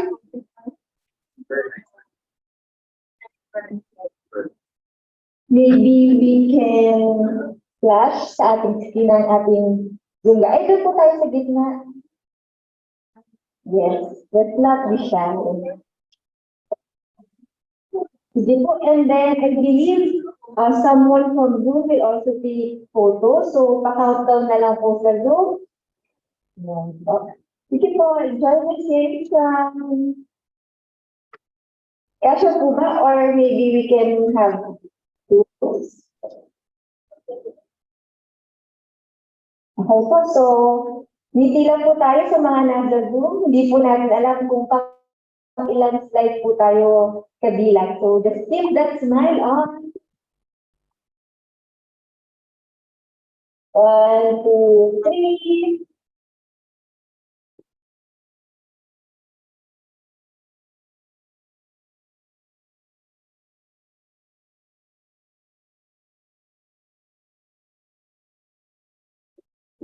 I think we are done. Thank you very much po. Pati po sa mga kasama po natin sa Zoom. So for now po, i-internalize muna po natin yung mga information na nakuha po natin from Ms. Joanne and Sir Ishma. And then later we will discuss more and answer for your questions. But for now, let's have a short health break para po you can have your coffee break or restroom break for 5 minutes, and I'll see you again at 10:35. So, huwag po kayong bibitaw and see you later. Thank you.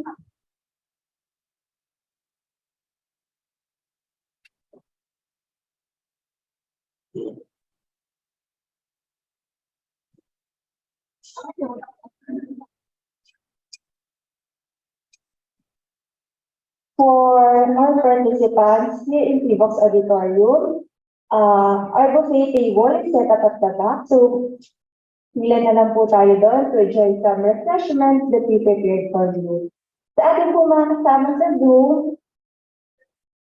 I hope may baon po kayo.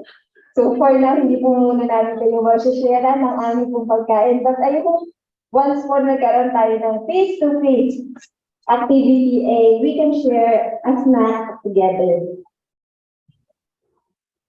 Sige po, pila po kayo dun sa likod. Don't be shy po.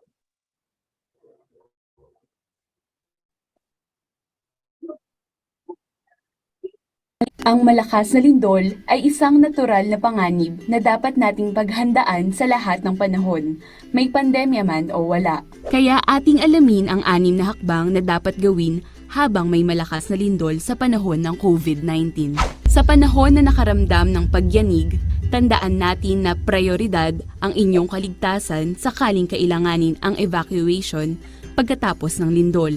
Kailangan maunawaan ng publiko na ang evacuation dahil sa malakas na lindol ay kinakailangan isagawa sa kabila ng COVID-19 stay-at-home order. Mahalaga rin na maiwasan ang pagkalat ng COVID-19 habang nasa evacuation area. Kailangan ang maging ligtas habang at pagkatapos ng lindol. Sundin ang mga sumusunod na hakbang. Una, mag-duck, cover and hold habang may malakas na pagyanig. Pangalawa, pagkatapos ng lindol, lumabas ng gusali gamit ang pinakaligtas at pinakamabilis na daan habang sinusunod ang 1 metro o higit pa na pagitan habang lumilikas. Huwag kalimutang isuot ang face mask at dalhin ang inyong emergency bag. Pangatlo, maglakad ng mabilis, huwag tumakbo. Pang-apat, maging mahinahon, huwag magtulakan. Pang-5, pumunta sa pinakamalapit na bakanteng lugar o evacuation area. Sundin ang physical distancing. Pang-6, maghintay sa payo ng pamunuan ng gusali kung maaari at ligtas nang bumalik. Maging ligtas habang at pagkatapos ng malakas na lindol.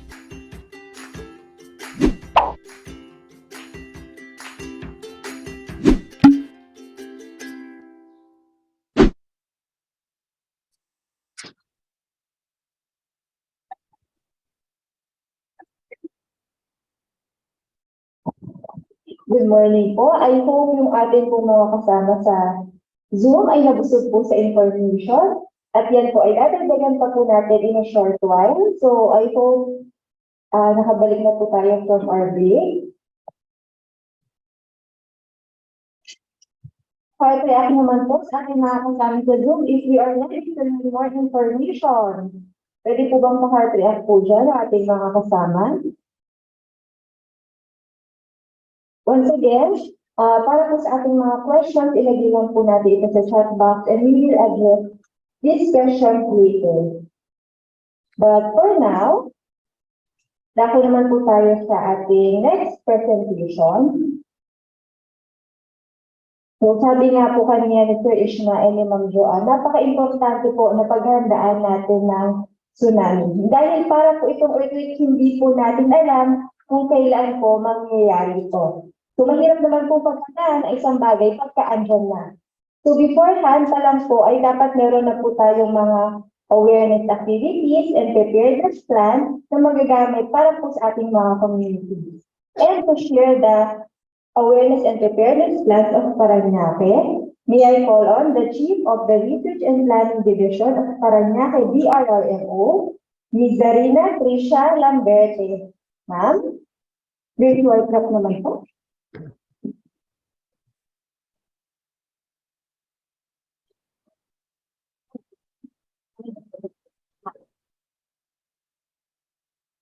Hi, good morning po to everyone. Good morning po, Director.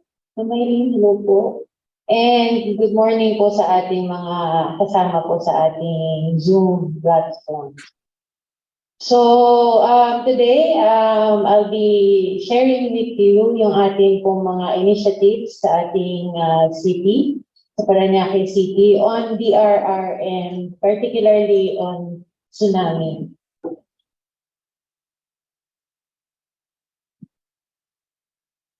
At the next na lang po.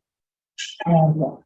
So for the appreciation of everybody, so a quick overview lang po of Parañaque City.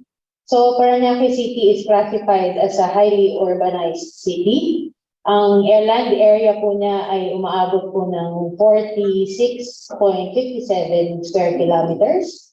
And ang ating city po ay comprised of 16 barangays with 2 congressional districts.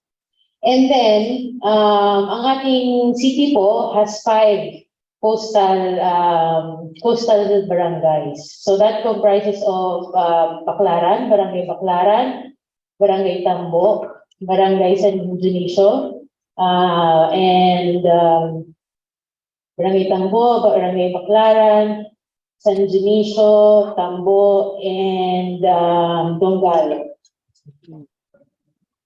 And then, in terms of population po, no, we are nearing 700,000. So, nasa 689,000 na po ang Parañaque City. And that comprises of about 132,000 households.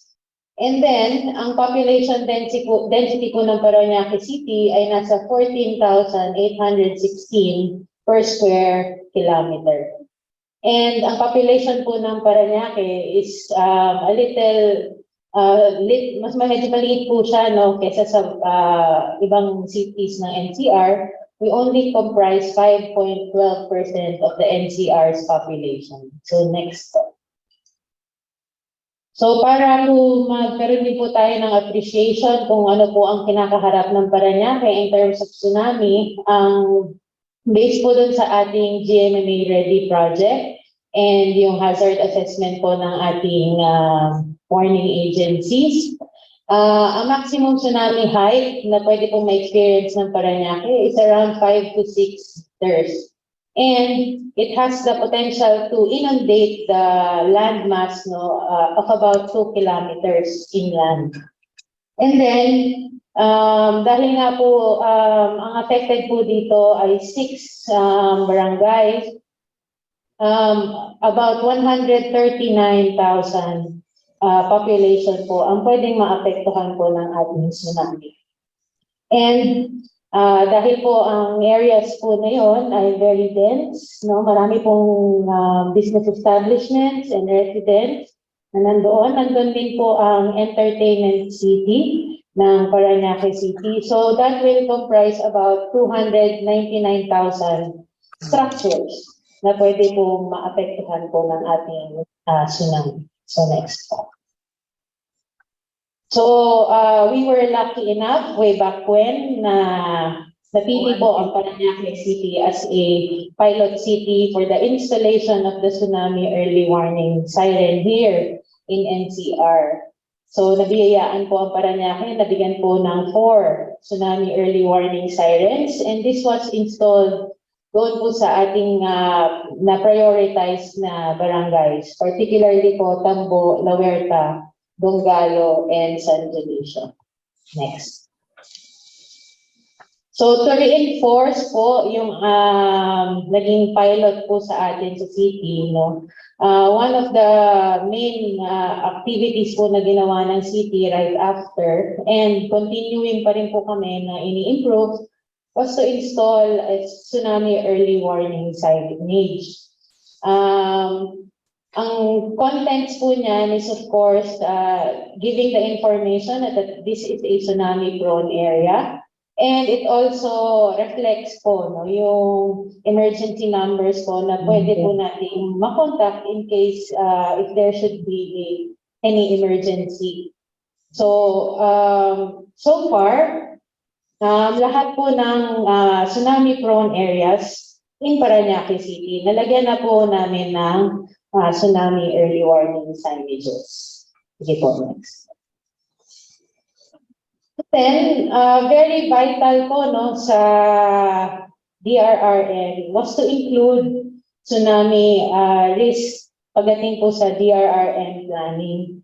So, for Parañaque City, nagawa po namin na ma-incorporate po, no, dahil we are lucky enough, technology-wise, nandiyan na po yung data, ready and available na po na ma-utilize ng LGU. So, through the climate and disaster risk assessment, nasama na rin po namin or na-consider na rin po namin ang tsunami risk pagdating po sa ating DRRM plan. Ito, next. So, to gear up po yung aming information drive pagdating naman po sa mga communities and other sectors of society. Nag-develop po kami ng IEC materials. So, these are flyers, posters, that we got the inspiration also from PHIVOLCS. So, nakuha din po namin yung contents, yung by the recommendation of PHIVOLCS, and we turned it into a local IEC material. So, ito po, regularly po namin itong dinidistribute. So, either in DRRM-related activities or meron po kaming mga community outreach programs na ginagawa. So, we use this as a tool para po maka-disseminate and maka-increase ng awareness sa ating po mga sectors of society. So, next po.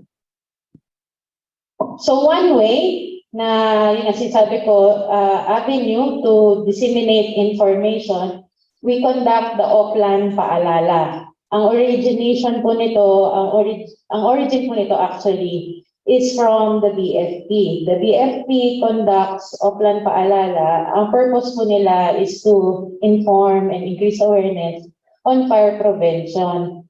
So back in 2018, nagkaroon po ng partnership ang BFP and DRRM in the city.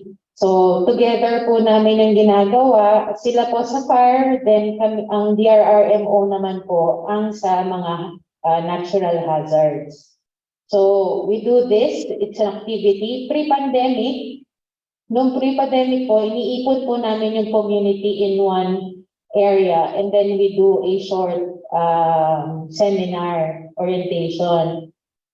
But post-pandemic or come the pandemic time, there was very medyo may need po talaga na maging aggressive sa information and communication pagdating po sa COVID-19 and as well as natural hazards. So that nag-strategize po ang DRRMO. So ang ginawa po namin, instead of gathering the community, dahil nga po hindi po siya nag-a-abide sa minimum health standards at the time, ginawa na po namin siyang house to house. So kinakatok po yung mga bahay and then we do a dialogue with the community or the homeowners po na present. And then this is a weekly activity. Normally done po ito Tuesdays and Thursdays. So, yan po. Thank you. Thanks. Then, part din po no, ng regular program or capacity building program po ng Parañaque City. We also have tsunami orientations. So, this can be done in two ways. Either standalone po siya na tsunami orientation, or it can be part of the disaster preparedness orientation po na ginagawa po ng aming office. So, we try to reach out to both public and private sectors. So, kagaya po nung nakikita niyo po sa inyong screens, that is a picture of SM. So, tatlo po yung SM sa Parañaque City. So, we have close relationships with them. And another one, a very active cooperative in Parañaque City is the San Dionisio Credit Cooperative. So, very regular po yung mga activities po na ginagawa namin with them. Sige po, next. And then, if I'm not mistaken po, no, Parañaque City is also one of the first cities to have accomplished their contingency plan for tsunami. We were able to accomplish this back in 2018, and it was approved by the Sangguniang, adopted by the Sangguniang in the same year. So yung city po ng city outlines response objectives, arrangements, and procedures in case po na mangyari nga po yung worst case scenario po natin, which is the earthquake from the Manila Trench na mag-generate po ng tsunami. So, yan po. And then, come 2021, ang NDRRMC po ay nag-roll out ng new template for the CP. So it's a simplified version, pero very detailed pa rin nonetheless. We endeavored to update yung ating mga CPs po sa CP. So one of the CPs that we were able to update was the CP for tsunami. Ang naging upgrade po nito is na-consider na rin po yung minimum health standard protocols that we learned from the COVID-19 response, and as well as yung mga naging changes po sa amin sa city in terms of response. So lahat ng what we learned na nag-work for response sa mga massive na operations, we applied na po doon sa ating bagong CPs. Sige po, next. Then, another practice po na ginagawa po natin sa city is we really try our best to have data-driven risk management. Meaning to say po na lahat po ng initiatives ng DRRMO or ng Parañaque City, we try to base it on data. So, how do we do that? Number one, we really endeavor to data bank all the available information na pwede po namin mahagilap. So, for example, cases of flooding, cases of fires, lahat po yun, tinatry na po namin i-data bank para we can use it in future planning activities. And then, we also tried to gain capacity in terms of GIS. So, meron na po din kaming mga capable na tao po na para mag-GIS po ng mga incidences na yun. So, we can do overlaying, intersecting, and things like that para po maka-generate ng meaningful na information from the data that we collect. And then finally, we also try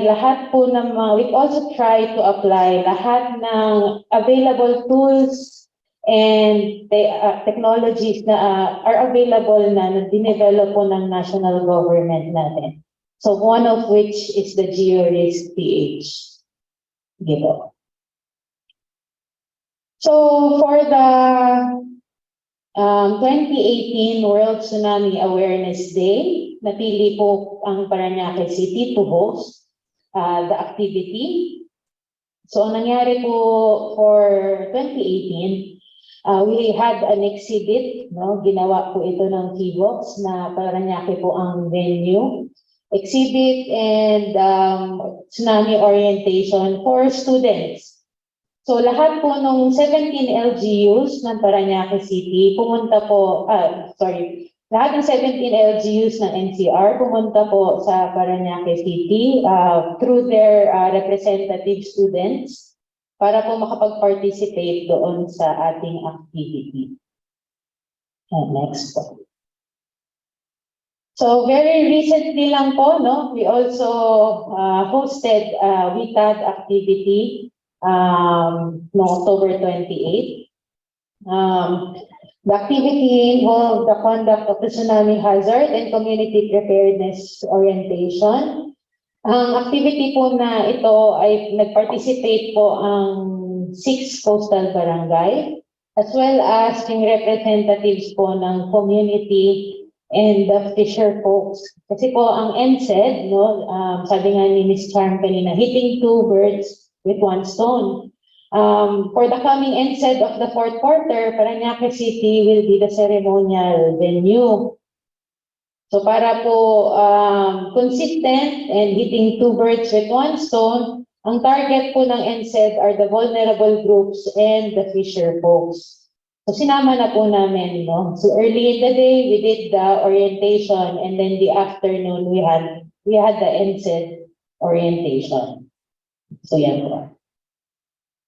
And then of course, kailangan pa rin po natin gawin ang tsunami drills. So we were able to conduct several drills over the past few years. Ang emphasis po na ginagawa po namin for the drills is the vertical evacuation. So kung makikita niyo po yan sa picture, that was a coordination meeting with Barangay Santo Niño para po ma-test out yung kanilang evacuation plan. And you will see the Polytechnic University of the Philippines na Parañaque branch na nag-vertical vertical evacuation po dun sa picture. Sige po, next. So one of the things po na upcoming, yun nga po na-mention ko, is Parañaque City will host the fourth quarter NCED 2022. So ang focus nga po ng fourth quarter NCED, of course, is tsunami-prone areas. So dahil doon po kami napili, no? Dahil nga po kami ay tsunami-prone area din po. So the NCED will be on November 10, and the target focus groups will be vulnerable groups, PWDs, and fisher folks.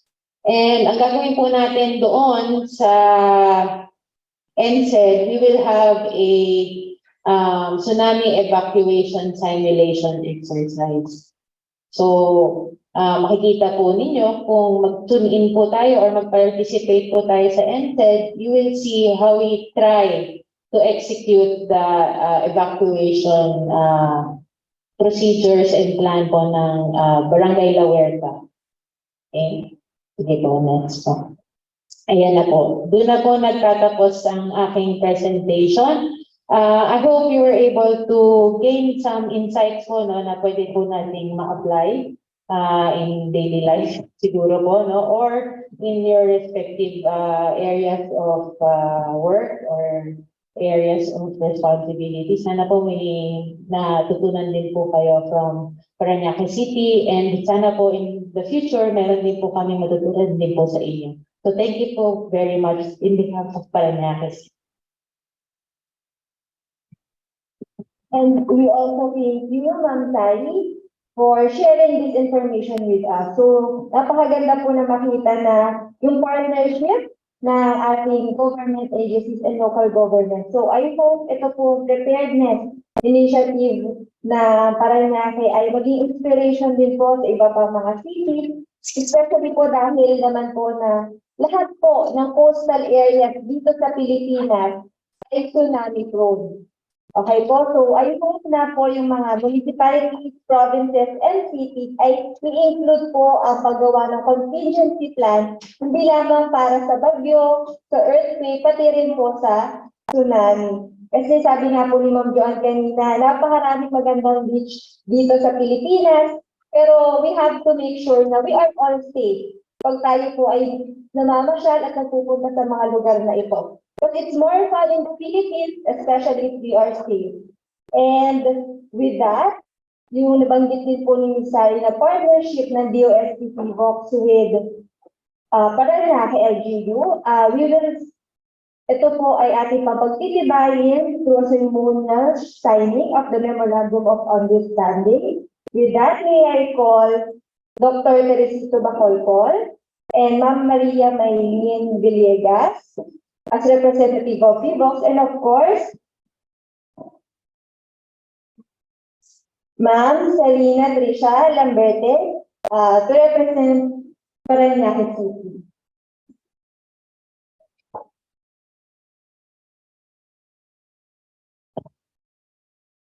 So let me just read the content of the Memorandum of Understanding.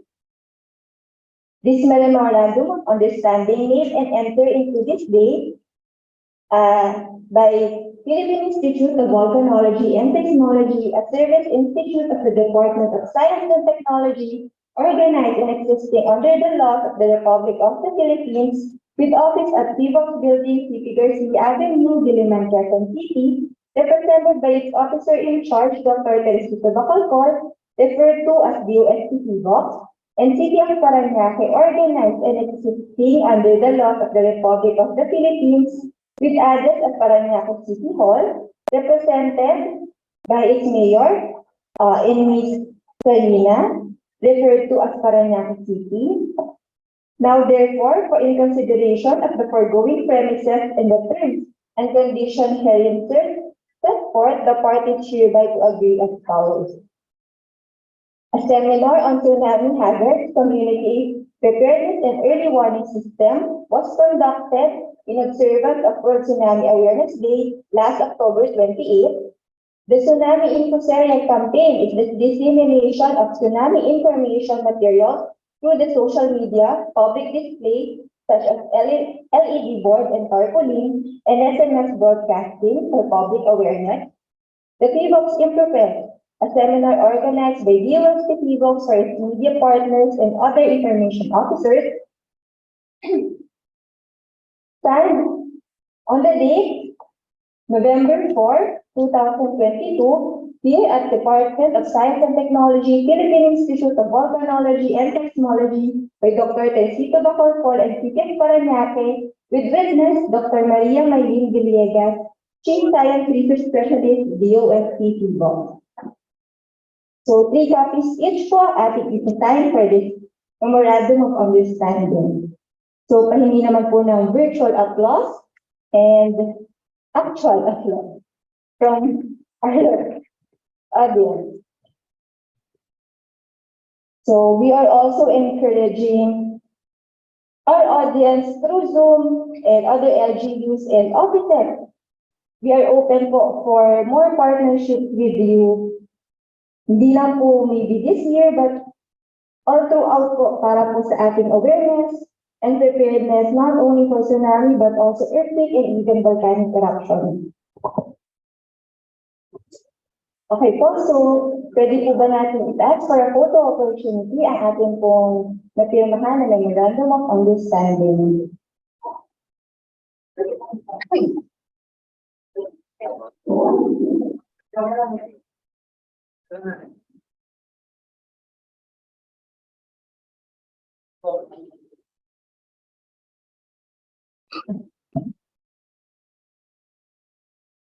May we also request our other guests here in our auditorium to join Ma'am Maylene, Sir Toto, and Ma'am Selena for another photo opportunity.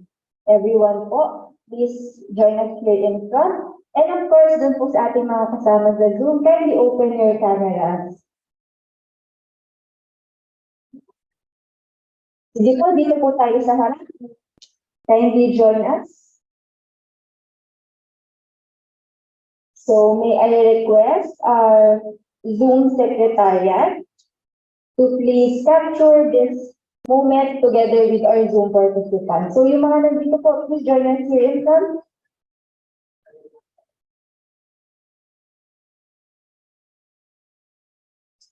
So once again po sa ating po mga participants sa Zoom, hindi po natin alam kung which slide tayo papasok. So just keep your smile on. Ayan po, thank you very much sa inyo pong lahat. And of course, thank you to Paranaque City for partnership with us. And with that, Sir Toto, let us give the certificate of appreciation to Paranaque City. Sir? Okay po. DOST-PHIVOLCS. Award the Certificate of Appreciation to Paranaque City for their support and assistance in the observance of the World Tsunami Awareness Day 2022, held at PHIVOLCS Auditorium and via Zoom on November 4, 2022. Given this day in Quezon City side, Dr. Teresito Bacorpol, sir.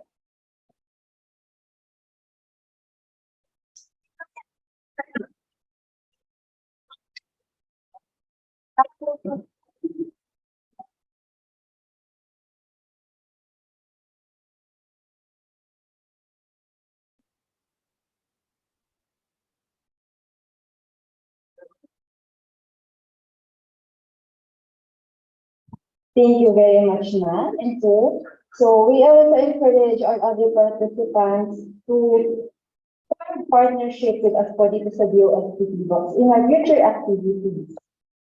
Okay po, so kanina po sa discussion ko ni Ma'am Yoan, sa issue and of course, baka po meron tayong mga questions there regarding po sa Tsunami Initiative po ng Paranaque. We will now entertain your your question dito po sa ating open forum. This open forum will be moderated by the Senior Science Research Specialist of DOST-PHIVOLCS, Ms. Charmaine Villanelle. Ma'am Charmaine. For our participants in Zoom, kindly just type your name, affiliation, and questions in the chat box. Okay, thank you, Missy. So, good morning to everyone. May I ask our resource persons, Ms. Joanne Pacedo, to be in front. You will be joined by Ms. Zari and later on by Sir Ishma. Okay?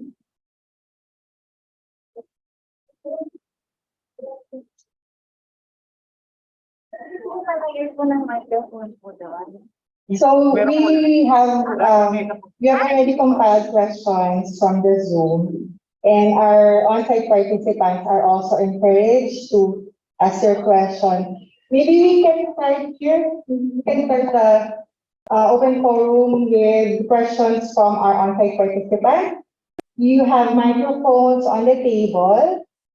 Please state your name, your affiliation, and your direct questions to our resource person. Welcome, Sir Ishma. Anyone po from our on-site participants who have questions related to the topics discussed by resource person, initiatives of Paranaque LGU? Okay. Sige ho, habang nag-aantay po tayo, tignan po muna natin yung tanong na galing po sa Zoom. So, unahin ko po yung tanong ni Ms. Bel Turara ng Radyo Agila Net 25.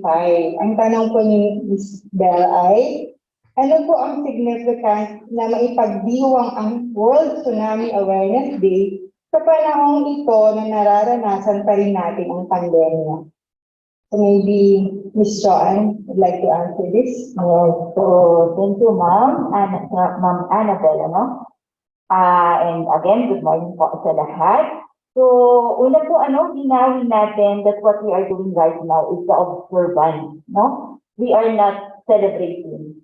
Hindi tayo natutuwa dahil may threat ng tsunami, no? So, we are not celebrating, but rather we are doing an observance. And ang main objective po nitong observance na to, like the title po natin, is the awareness, no? Because we have tested that when we say awareness, ito yung pag nalaman na ng tao, then it will be easier for us to encourage or to motivate people to be prepared, no? So kaya po natin ito ginagawa. And also, let us remember that earthquakes and tsunami ay wala pong pinipiling panahon. Tulad ng video na napanood po natin kanina, what to do in case of a strong earthquake during COVID, no? So, yun po. Since nararanasan pa rin natin ng pandemya at hindi po natin alam kailan magaganap itong mga banta ng tsunami sa atin, then we have to be prepared always. Also, ang tsunami po kasi ay isang less frequent na event, but high impact. So, again, the objective is for us to be aware. Thank you po. Thank you, Ms. Joanne. So, ang main essence po ng sinabi ni Ms. Joanne ay ang tsunami maaaring mangyari anytime of the day, may COVID man o wala. Kaya lagi po dapat natin itaas ang kaalaman or patuloy na bigyan ng kaalaman ang mga tao. So Ishma would like to add something. Thank you. Yun nga, every time na may bagong emergency, kailangan pong nag-a-adjust, mabilis tayo mag-adjust at mag-introduce sa mga procedures para maiwasan natin yung dagdag na risk kapag, especially during evacuation sa mga evacuation areas. Itong COVID-19 ngayon ay kailangan nag-adjust na tayo, naging normal na sa suot ng mga mask at saka mga test at saka kung ano pang additional procedures na introduce ng IATF at sa DOH. Itong new normal na to ay nakakadikit na po sa pamumuhay natin, no? So I think we should learn to also change all of our procedures related to tsunami safety. With this, sana na ito na rin nga yung pagkakataon natin na i-review yung ating existing written procedures para ma-incorporate itong learnings natin ng COVID-19. Yun lang po. Thank you, Sir Ishma. And for follow-up din, ma'am, related sa question ni Ma'am Bell, sa Parañaque po ba, Ma'am Zari, ano po yung mga measures na ginawa niyo when you were doing or continuing your tsunami initiatives for your constituents? Oo, yan. So yun nga po, no, dahil nga po very important na despite the chaos of COVID-19, ma-remind pa rin yung mga residents natin or yung mga constituents natin na meron pa rin tayong ibang hazards na kailangan i-consider that anytime can happen. So, during the, kwento ko na lang po, during the lockdowns and the ECQs, medyo nag-halt talaga po yung activities na related sa DRR. Pero once na we were able to gain traction and re-strategize, meaning to say, nag-convert po lahat ng activities namin into Zoom, para po matuloy pa rin po namin yung IEC campaign. And also, ayun nga po, dahil nga po hindi pwede lumabas yung mga tao, kami naman po ang pumunta sa kanila para po maibigyan sila ng kadagdagang information po. So that was the initial re-strategizing po na nangyari po sa amin. And yun nga din po, sabi ni Sir Ishma, it's time to revisit dahil nga may lessons learned. So yun din po yung ginawa po namin last year. Thank you, Ms. Zari. We have a participant raising his hand sa Zoom po. Sir Ed. Sir Edmar from DWFB. Sir, you may now ask Yes, your ma'am. question. Yeah. Yes, ma'am. Thank you very much. Good morning to everyone. Ang aking katanungan po, paano natin matutulungan po yung mga first line na Barangay Disaster Risk Reduction and Management Council na nasa coastal areas na magkaroon po ng kaalaman patungkol po sa tsunami. Kasi kailangan po nasa sa risk area sila. Thank you, Sir Edmar. Maybe that question can be answered by Ms. Joanne kasi it asks about yung kaalaman ng ating mga coastal areas. And thank you very much, Sir Edmar, ano? Yes, So anyway, paano natin matutulungan? Ang DOST-PHIVOLCS po ay patuloy na nag-i-implement ng mga programa patungkol po sa tsunami mula noon hanggang ngayon. At yun nga po, patuloy po. So yung pagtulong po na yan ay ginagawa po natin sa iba't ibang level hanggang alam naman po natin napakalaki ng Pilipinas. So yun po, ginagawa po natin yan sa iba't ibang level mula sa national level hanggang sa community level. So ang ilan po sa mga napakita namin na programa ng PHIVOLCS related po sa tsunami, unang-una na po ay yung of course the monitoring. At yung na-mention ko po kanina na nagagawa tayo ng mga hazard and risk assessment. And then followed by the monitoring. And meron tayong mga information dissemination. At lahat po yun, ang purpose po natin is para dun sa tsunami ay makarespond appropriately po yung mga communities po natin. Thank you po. Thank you, Ms. Joanne. Sir Ishmael. Kung bibisitahin lang natin yung website ng PHIVOLCS, marami pong online resources na makakalap na natin from there. Bukod pa dito, meron po kang mga collaboration with other agencies. Ngayon po yung Hazard Hunter, yung one-stop shop ng lahat ng information related to different hazards. Nandun po na po sa Hazard Hunter. At saka meron po kaming ini-implement ng mga trainings, mga online trainings related to hazard assessment at preparedness.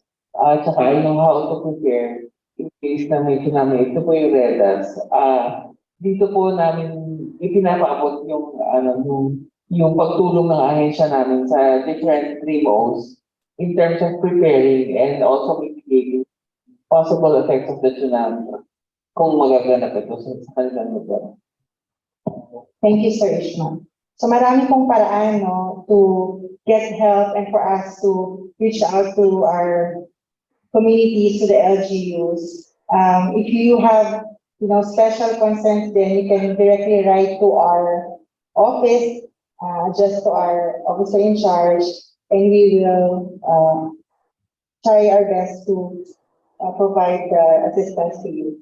Okay? Do we already have a question from our on-site participants? Yes, ma'am. We may use the mic on the video.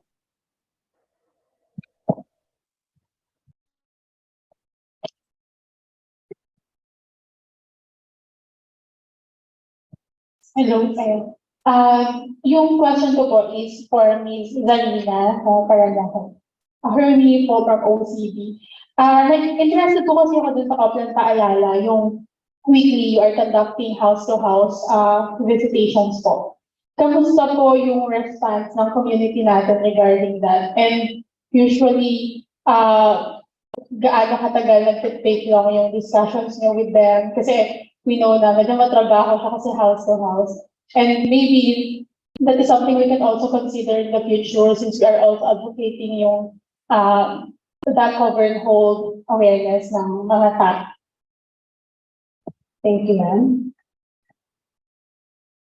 You po sa question. Actually po, no, dahil nag-start po kami ng during the medyo strict pa po yung ating quarantine noong time na yun. So the reception was well received naman po, no. Na-welcome naman po ng mga communities kasi nga since hindi sila makalabas at the time. Na-appreciate naman po nila na pinupuntahan po namin sila and then ang strategy po kasi is kwento ang approach. So it's not really, we're not trying to enforce anything but we're just really trying to establish rapport with them, ganyan. And yun nga, dahil may mga IEC materials po kami, so it's not just the flyers, meron din po kami mga pinapamigay din po na like yung alcohol dispensers and things like that. So, dun sila naiinganyo din na hindi sila nagkakaroon ng apprehension na makipag-usap po doon sa team po natin na pupunta. So, usually, pag umaalis po yung team, umaabot po sila ng half day. Usually, we target 200 households or persons a day. So, depende po yung availability din po ng mga IEC material. Thank you po. Thank you, Ms. Zari, for that question. I answered. We have, I'd like to really go back to the question sa Zoom, no? Meron po dito, tanong ni Sir Joey, ang PIA 11.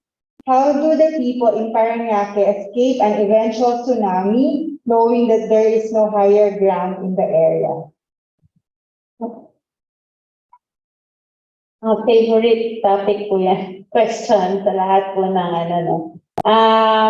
it's true, no? Medyo mahirap po talaga yung ganong situation dahil highly urbanized na po yung Parañaque City and yung coastal area. And yun nga, limited lang po yung mga medyo matataas po yung structures in the city.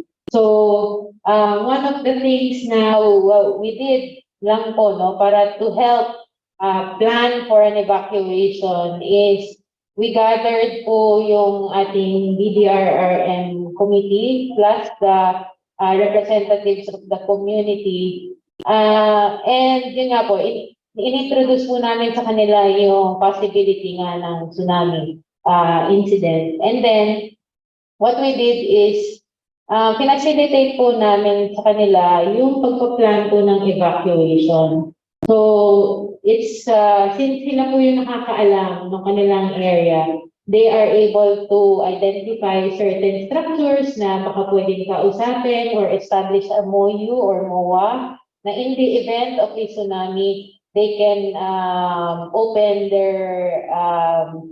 their structures para magpapasok ng tao at magpa-evacuate. So one of the things na example po niyan was the PUP nga po, no?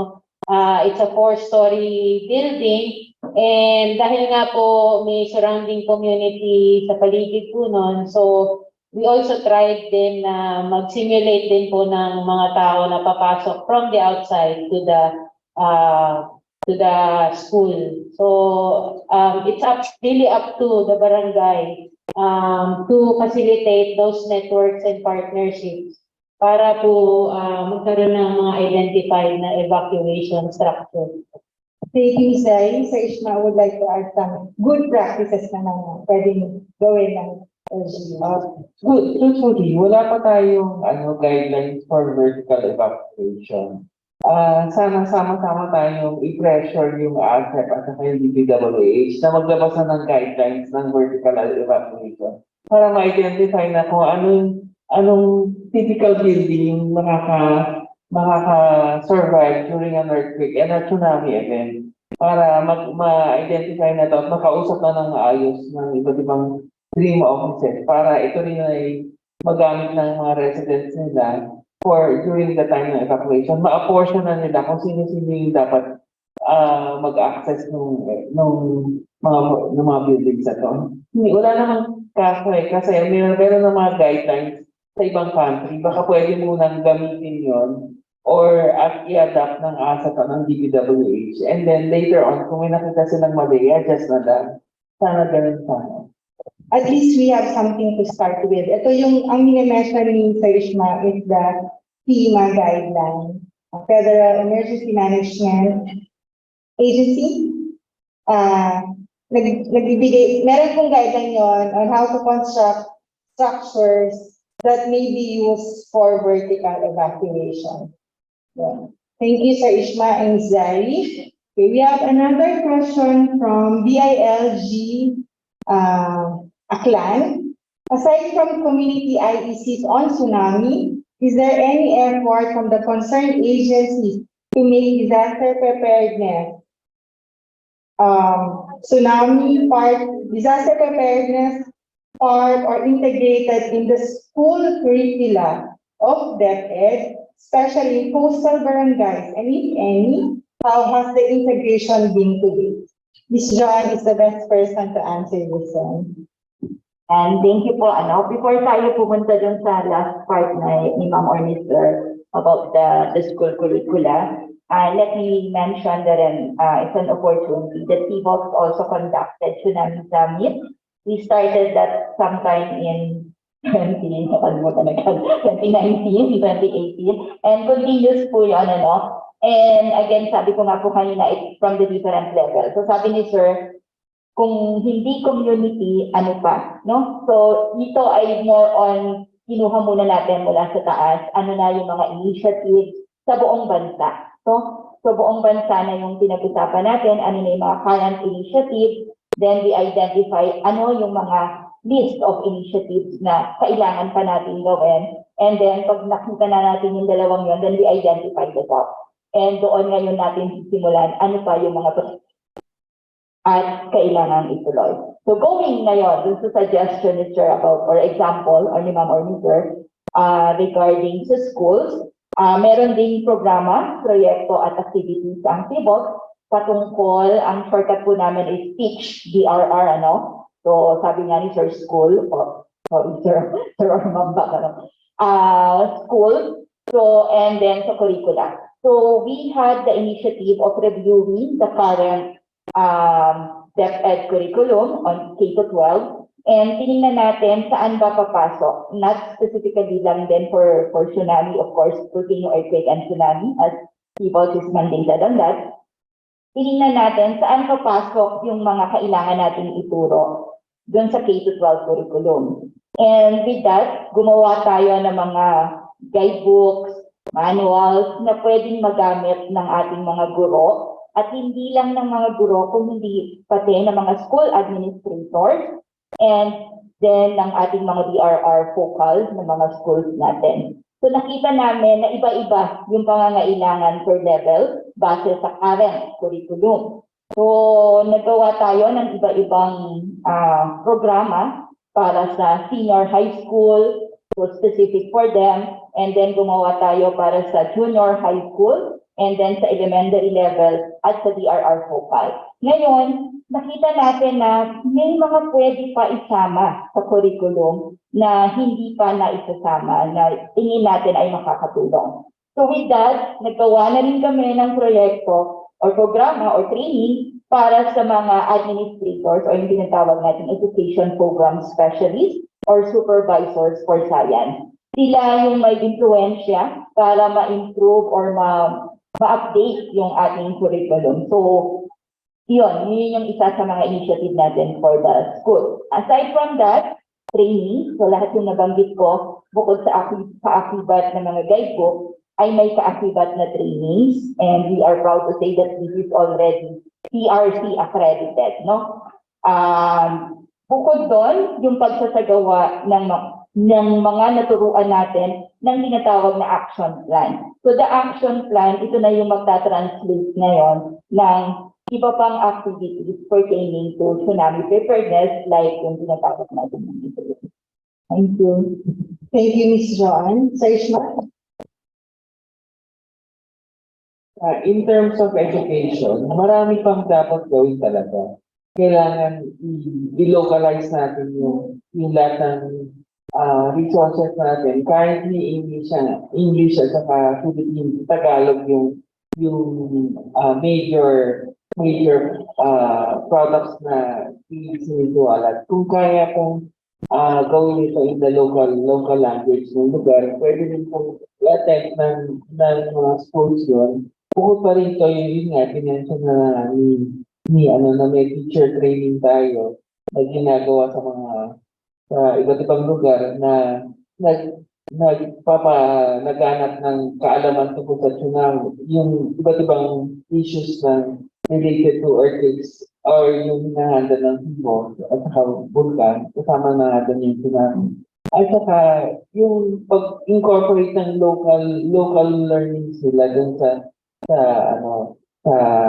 pagtuturo ng iba't ibang hazards ng Pilipinas. No? So sana pwede pa itong gawin ng mga teachers kasi sila yung may knowledge ng culture dun sa lugar. At saka kaya nilang ipaabot yung idea across different sectors na present dun sa lugar. Especially yung mga indigenous peoples kasi very visual yung approach nila yung learning, hindi talaga text. So sana nga pag-create din ng mga materials na nakatarget sa IT natin na very visual yung kanilang level of education. Yes, tama po yun, sir. No? So, taas ang influence ng ating mga school teachers pagdating sa community awareness. And we really recognize that. That's why we have those programs for them. We have a live question that will be asked by Ms. Bell. Ms. Bell? Yes po, thank you so much po at good morning po and congratulations po sa ating pong event. Napakaganda po at napakalawak pala ng mga programang sinasagawa po. Kaugnay po ng ating pong awareness sa tsunami. Curiosity lang po, dagdag lang po content. Kumusta naman po ang pagtugon ng ating pamahalaan, pagsuporta in terms of the budget po? This new administration po, meron na po ba tayong mga good news about sa budget po ng PHIVOLCS para may pagpatuloy po ng lubos at maganda ang proyekto po ng inyong pong departamento sa Department of Science and Technology. Maraming salamat po. Thank you, Ms. Bell. And to answer that, we are privileged to have with us. We are still joined by our officer in charge, Director Toto Bacolcol.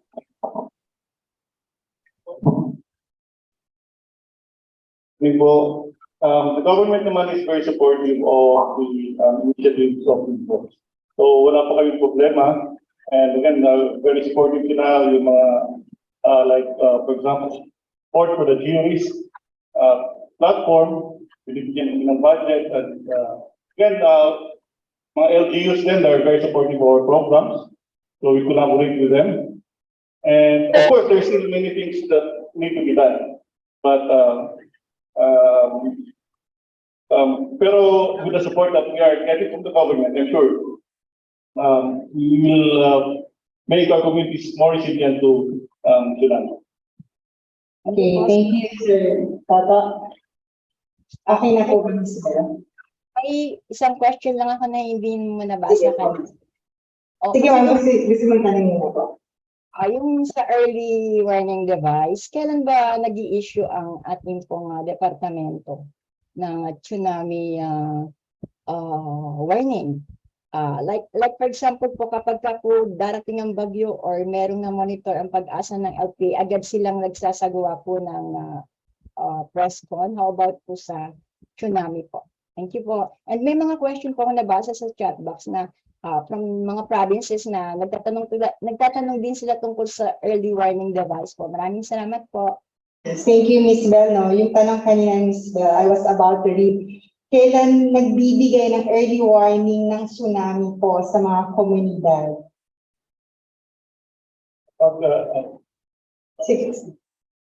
Kapag locally generated tsunami, wala po tayong warning dyan. People must rely on the natural signs, as sinabi ni Johan kanina, shake, drop, and roar. So if there's a strong ground shaking, and if they notice na besieging dagat, and if they can hear rumbling sounds, then they have to evacuate right away. Kasi locally generated tsunamis would, the lead time for locally generated tsunamis would just be 2 to around 5 minutes. But for far-field tsunami, like the tsunamis coming from other countries, like Chile, for example, we have enough lead time. It would probably reach the Philippine shores, the eastern side, within 24 hours. So we still have enough time to warn them. Would you like to add? Merong mga selected na lugar na nilagyan na namin ng mga sea level detection systems at saka mga alerting systems na pwedeng gamitin for early warning. Yun nga lang, hindi pa namin tested ng totoong tsunami talaga. Pero part of the service pledge ng institute namin ay makakapaglawas kami ng informasyon mga 15 minutes after an event. So, the time to beat would be yung 15 minutes, kung pwede pa mas maaga pa doon. Pwede pa itong ma-improve kung ma-automate namin some of the systems, ma-machine learn yung pag-evaluate yung decision whether mag-evacuate ba or hindi.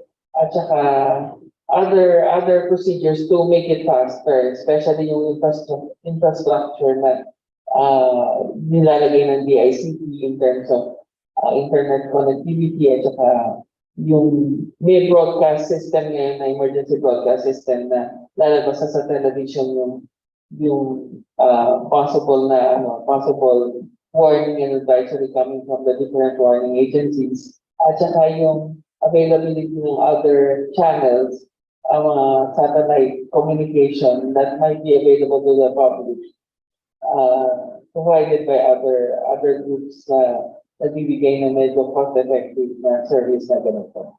Ayun lang pangalan. Ay, bukod pa dito, ang Taiwan at saka ang Philippines, na-mention ko na kanina na magkakaroon kami ng actually, meron kaming collaboration putting up sensors along the Manila Trench. Hopefully, ito yung kauna-unahan natin na meron tayong sensor na malapit sa isang source ng tsunami na makapagbibigay ng agarang abiso sa mga affected na lugar just in case magkaroon po ng earthquake na generate po ng tsunami. Yung part po ng Taiwan ay na-establish na yung macho system. Gusto rin namin tingnan kung effective nga to and then to lay down yung aming cable, yung marine cable observation system along the Manila Trench. Naglagay na po kami ng mga ocean bottom seismometers early this year at gusto rin namin makita kung ano may improve nito in terms of yung mga location procedures na ginagawa namin. Okay, thank you, Sir Ishma and Sir Toto. So, ang essence po ang sinabi ni Sir Toto and Sir Ishma is dapat tama yung type of warning natin for different scenario. Na local tsunami, we should rely on the warning signs, yung natural observations for local tsunami warning. Ito yung shake, drop, roar, no?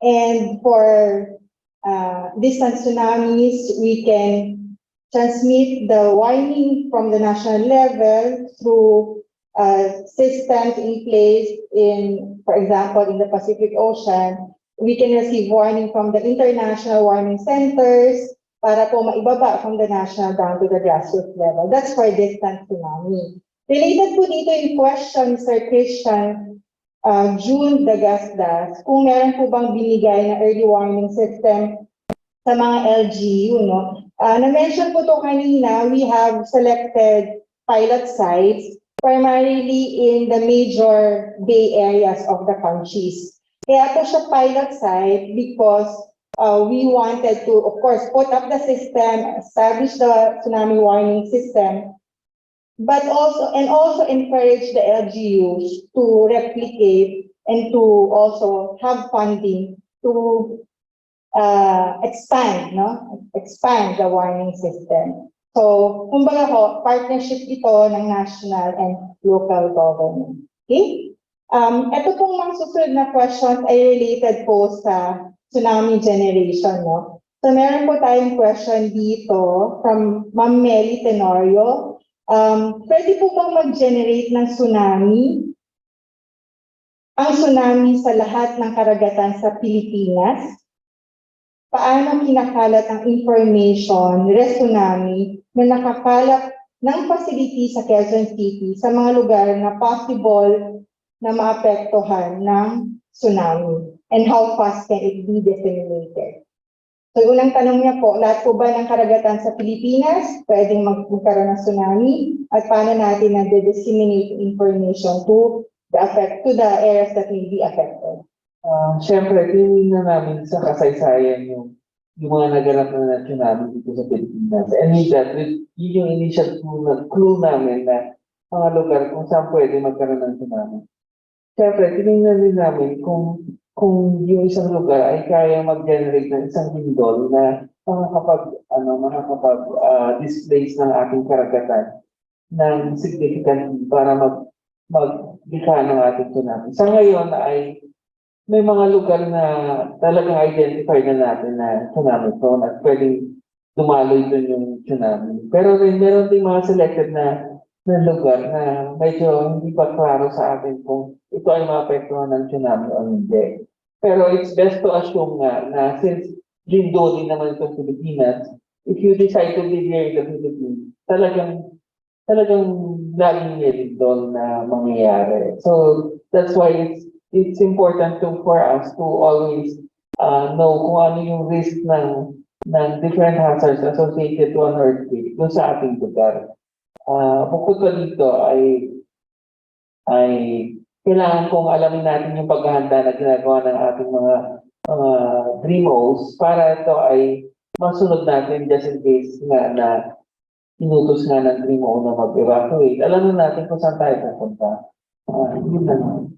Sige, Sir Isma, thank you. Pero we have two more questions related to tsunami generation po. Yung very fascinating question ni Ma'am Nez, no? Can asteroids, meteorites, and man-made or human-induced explosions cause tsunami? And the isa po ay yung can inland earthquake cause tsunami? If yes, gaano po kataas yung inland earthquake para mag-cause ng tsunami?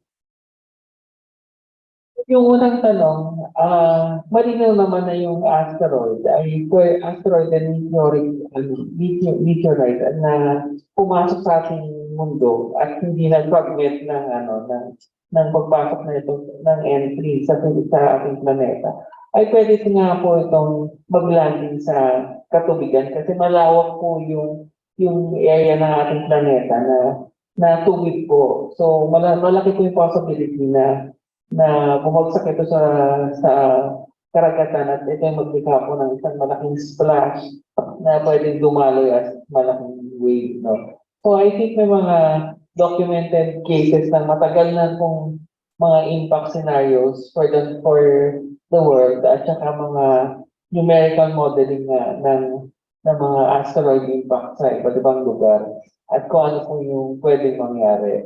Sa ngayon po ay pinag-uusapan na rin po ito ng iba't ibang space agencies na collectively mag-contribute ng information ng mga tinatawag nilang NEO, yung mga near-Earth objects na pwede pong makuha ng gravity ng mundo natin at pwede pong lumating dito sa Pilipinas.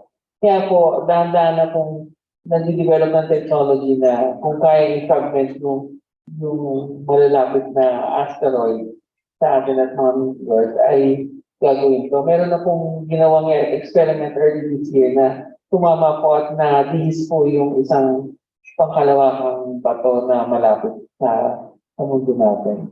Bukod pa dito ay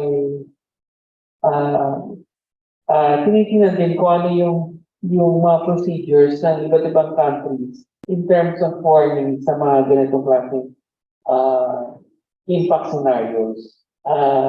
Definitely, kami will rely on the information coming from the space agencies and we'll craft the appropriate message din sa different coastal communities na maapektuhan. Sa ngayon ay hindi po kami nakakapag-generate ng hazard scenarios for asteroid impact. Pero given the interest ng maraming tao dito, we will be able to catch up with the science with the executive. Yung mga inland earthquakes naman, intindihin nyo na yung epicenter ay point representation ng lindol. Ang lindol talaga, isa po itong area na gumalaw. Pwede po yung deformation related to an earthquake. Umaabot po ito sa karagatan, especially kung malaki po yung lindol. Kapag umabot po ito sa yung deformation sa karagatan at yung ocean floor po ay gumalaw, pwede pong gumalaw din yung tubig sa ibabaw nito at dumaloy as a tsunami. Bukod pa rito, meron po tayong tinatawag ng turbidite, yung mga sediments po na dinadala ng ating mga river systems na lumalabas along base na eventually hindi po unstable po itong mga turbidites na pwede po itong gumalaw at mag-generate po ng tsunami. So yung mga inland earthquakes, pag malakas po, pwede po itong magalaw itong turbidites at mag-cause ng tsunami.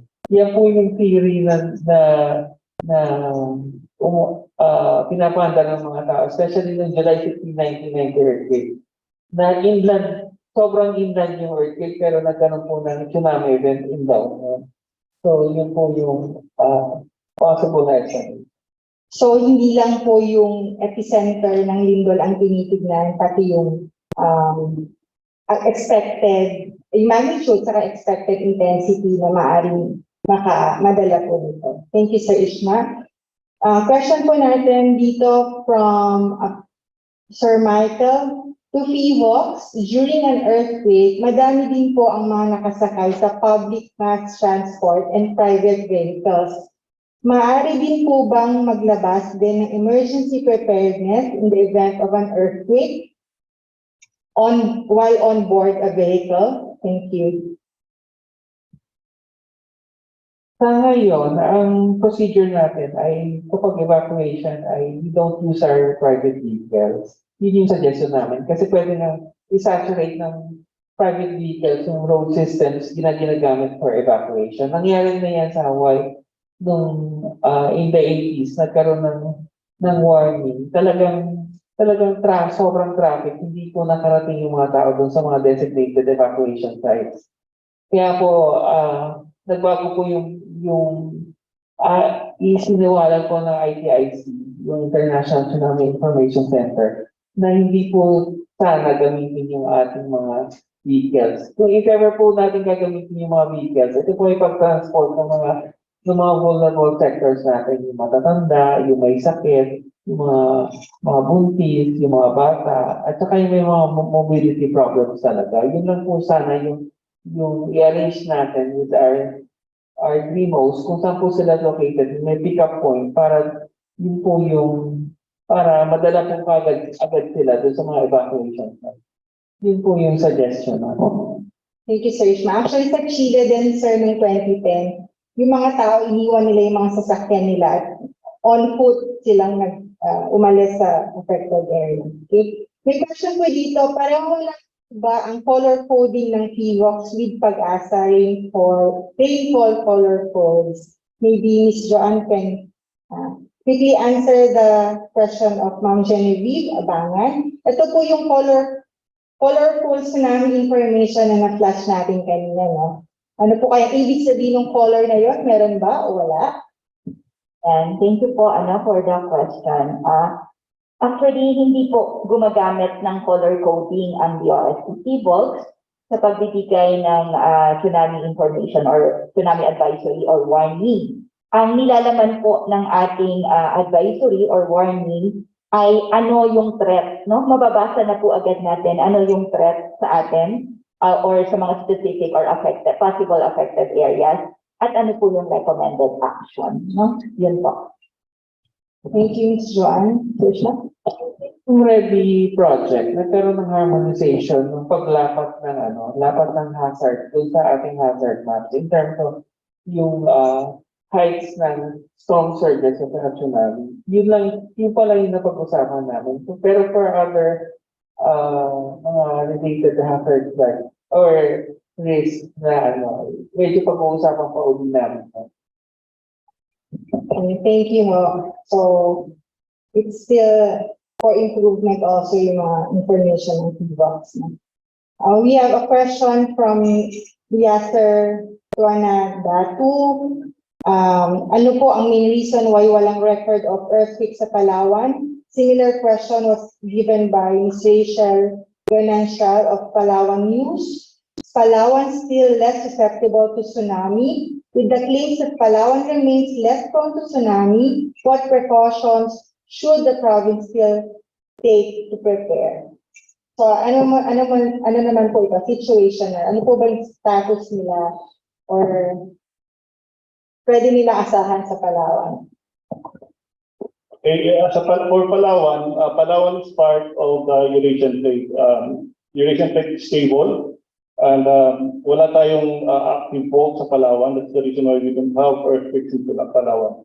But pwede pa rin siyang makaranas ng tsunami if the tsunami comes from Sulu Trench or Negros Trench. Pwede siyang, or even Manila Trench, pwede umabot sa Palawan. Oh, thank you, Sir Toto. Sir Toto is also a geologist, no? So na-mention niya na ang Palawan ay hindi talaga, walang active faults, pero maaari pa rin silang makaranas ng tsunami coming from other areas. Thank you. Two more questions na, please spare me. We have a very interesting question. Maybe you can also answer it, Sir Toto. No?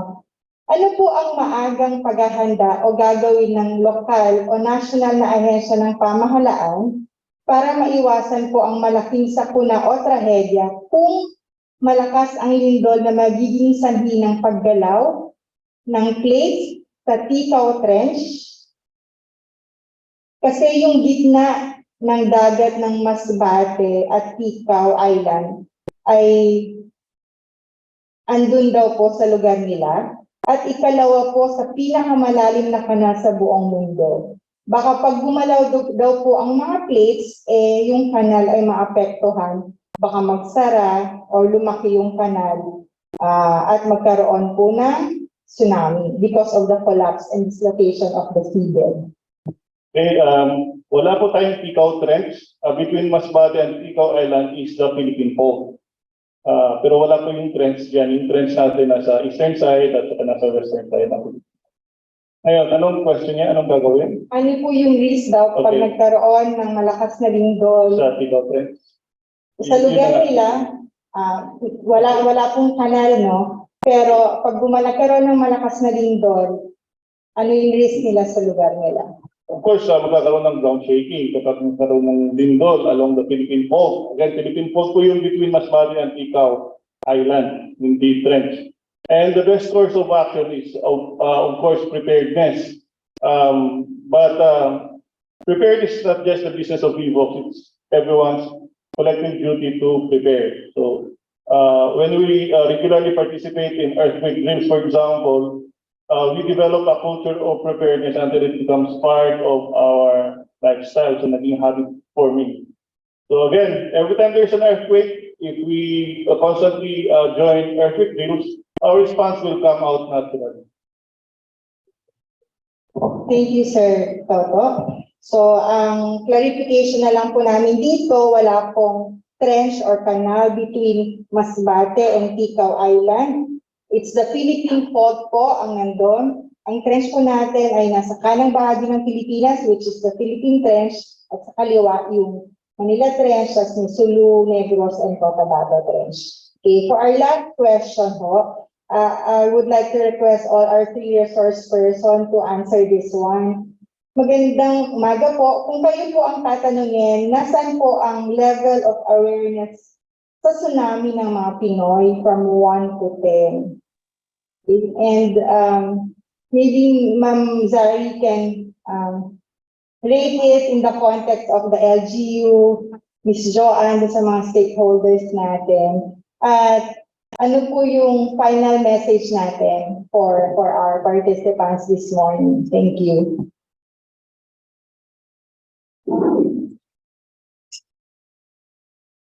Level of awareness, honestly, it's difficult to quantify. Dahil po very liquid, kumbaga, ang awareness ng mga tao. They come and go, they grow old, may bago, tumatanda. So, it's not really, ako po, no, I cannot say a safe answer of level of awareness.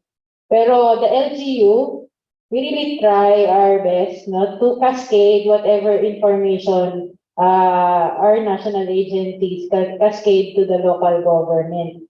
So sa end po ng LGU,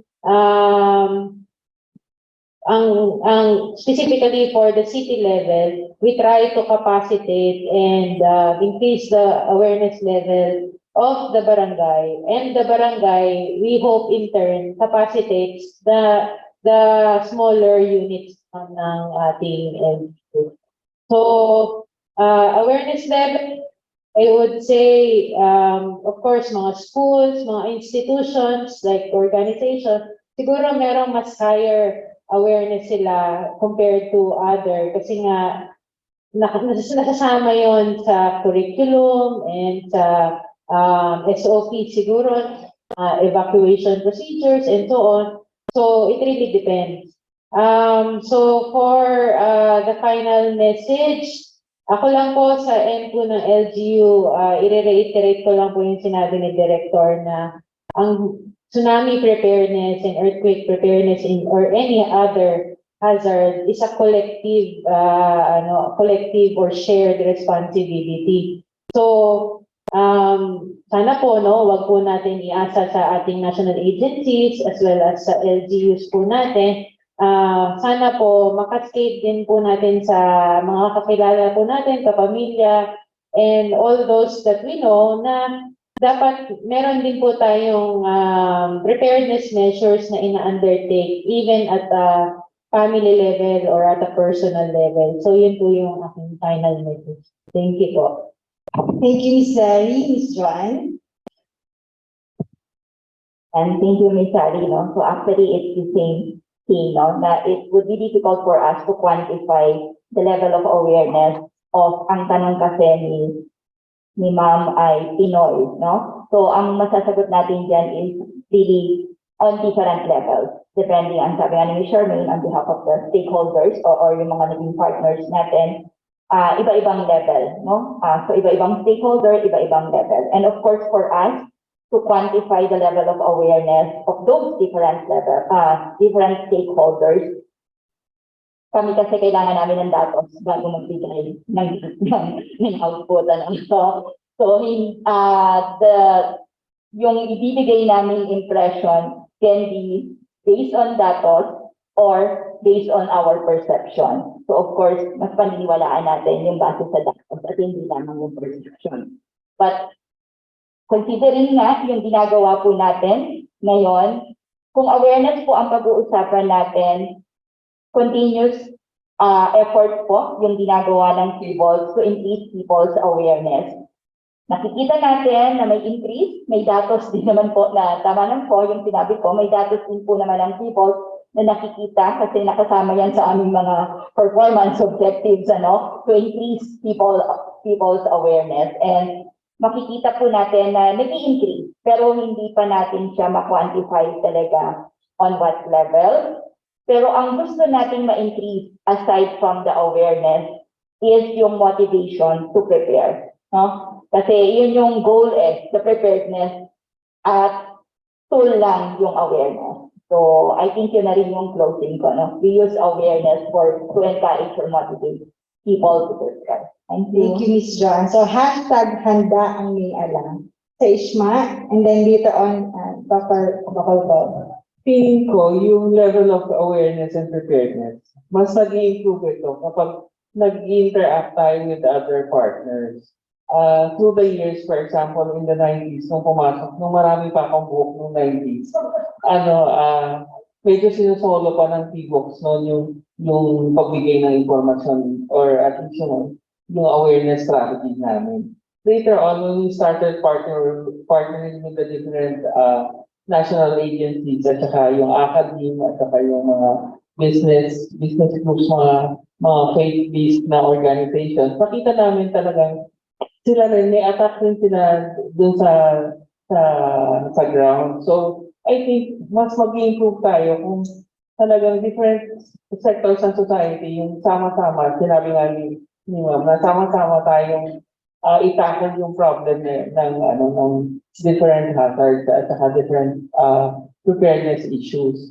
I think as we go along, ay nag-i-improve naman tayo.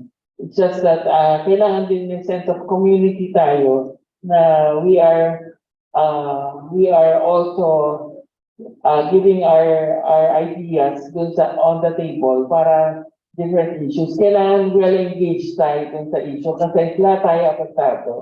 I think itong natin, kailangan mag-create lang tayo ng avenues para ma-engage itong mga tao na to.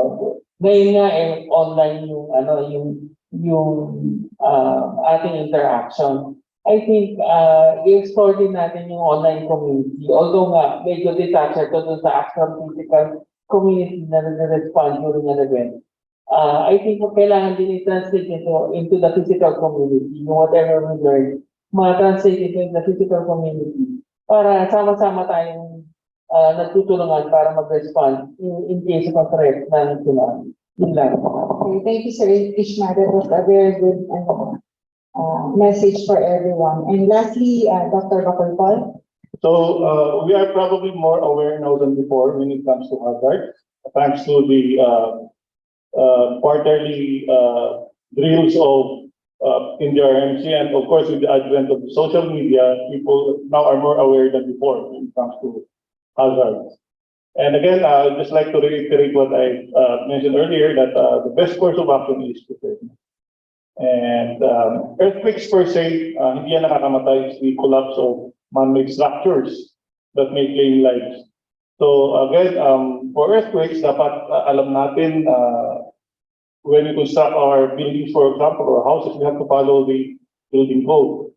And for tsunami naman, if it's locally, if you're nasa coastline, you have to know the warning signs, yung minention na shake, drop, and roll. And yun lang ang pwede nating contribute for locally generated tsunami kasi nga hindi tayo pwede mag-warn. But for far-field tsunami, we can warn. And again, we have to prepare. Thank you, Sir Toto. So, babalikan ko yung sinabi ni Ms. John kanina, no? Let's use our awareness so that we can do proper preparedness. So, with that, thank you very much to our Zoom participants who participated really well this morning, no? Sa mga questions nila. Some were not answered, but we will try to answer them via chat. Thank you to our on-site participants, and of course, thank you to our resource persons for their insights and sharing. So, may I now give the floor back to Missy.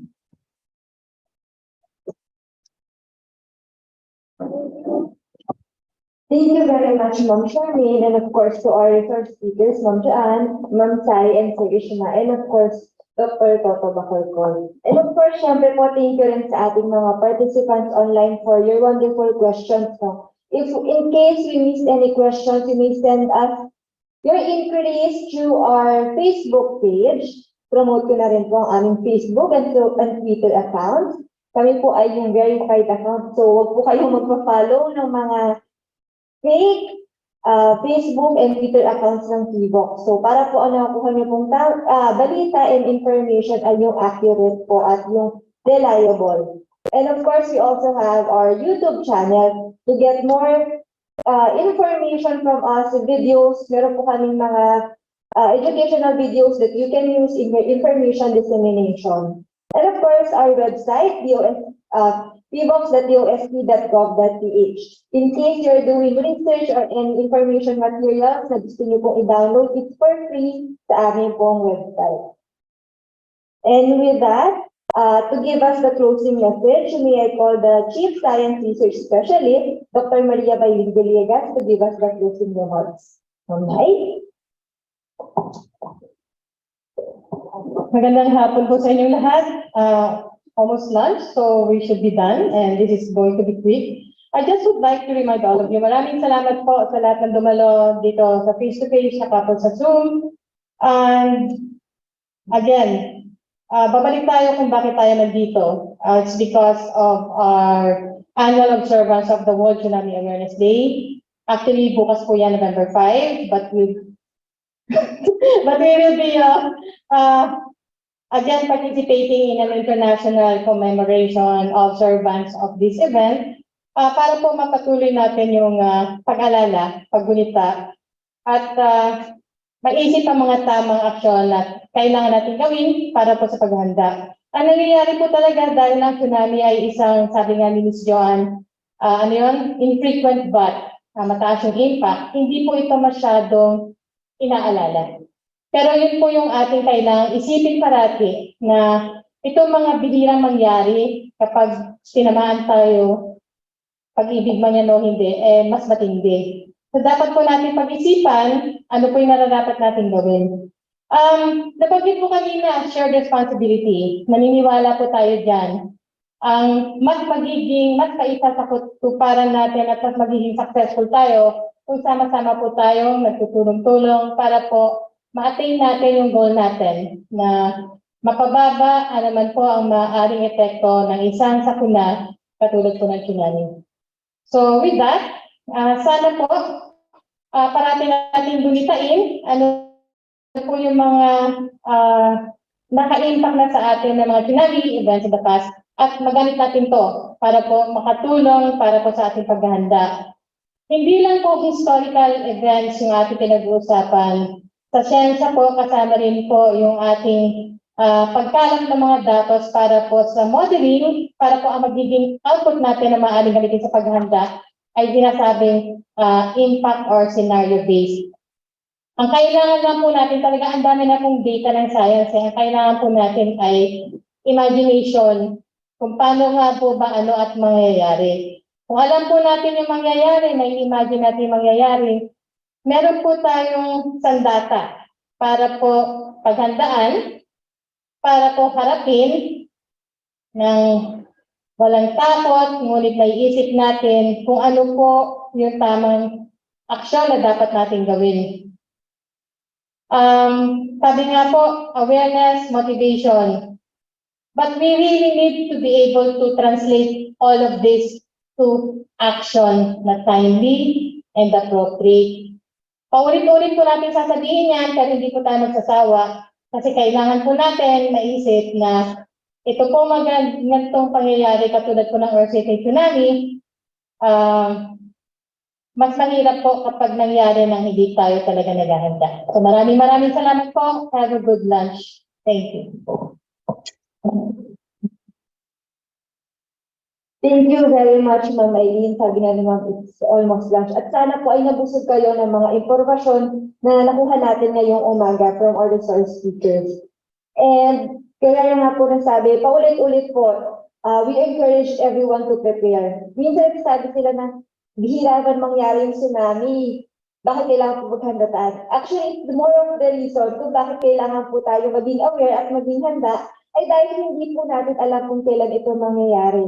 And hanggang hindi po siya nangyari, paulit-ulit po natin gagawin ito para po tayo ay mas lalong matuto pa at maging equipped to be prepared kung sakali man ito ay dumating. In our lifetime, kung hindi man natin siya ma-experience, that's very good, hindi po ba? Pero kailangan po yung next generation ay maihanda na rin kung sakaling sila man po ang maka-experience ng itong hazard na ito.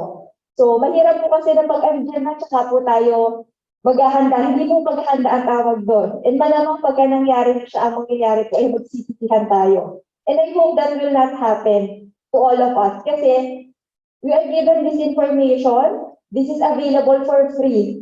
Hindi po ba? And sana po gamitin natin ito appropriately kasi ito pong mga impormasyon na ito ay makakatulong po para tayo ay maging ligtas at laging handa. And with that, thank you very much everyone. And just a short reminder, please share screen. Thank you. Ayan po. So para po sa ating mga participants, online and face-to-face dito po ngayong hapon, kindly fill out the evaluation form. So ito pong evaluation form na ito ay makakatulong po sa amin dito sa PHIVOLCS to improve our services and of course on how we conduct activities such as this one. You will also receive a copy of the presentation and an e-certificate to your email after a week or within 14 days after this activity. So make sure po na makapag-fill out po tayo ng evaluation form to receive the copy of the presentations and the e-certificate. So you may, our secretariat will post the link dun po sa ating chat box or you may also scan the QR code presented dyan po. Okay, and with that, thank you very much everyone and have the best of the week. So thank you and we'll just stay lang po itong mga QR code para po mas-scan po ninyo. Thank you everyone!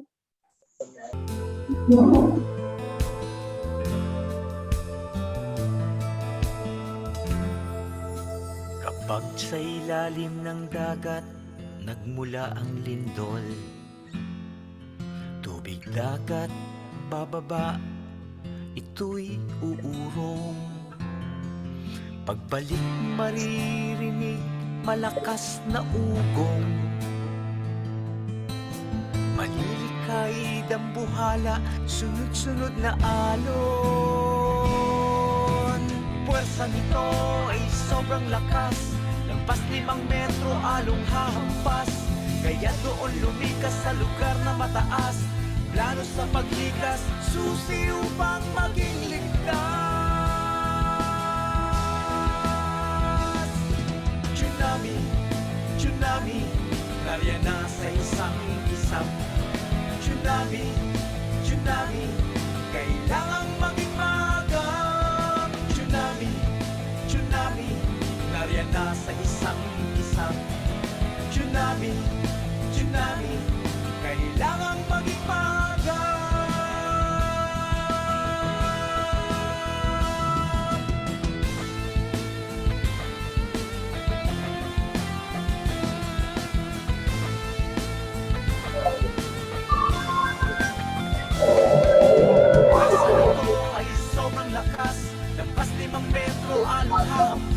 Kaya doon lumikas sa lugar na mataas, lalo sa paglikas, susi upang maging ligtas. Tsunami, tsunami, nariyan na sa isang isang. Tsunami, tsunami, kailangang maging maagap. Tsunami, tsunami, nariyan na sa isang isang. Tsunami, tsunami, kailangang maging maagap. Tsunami, tsunami, tsunami, tsunami, tsunami, tsunami, tsunami, tsunami, tsunami.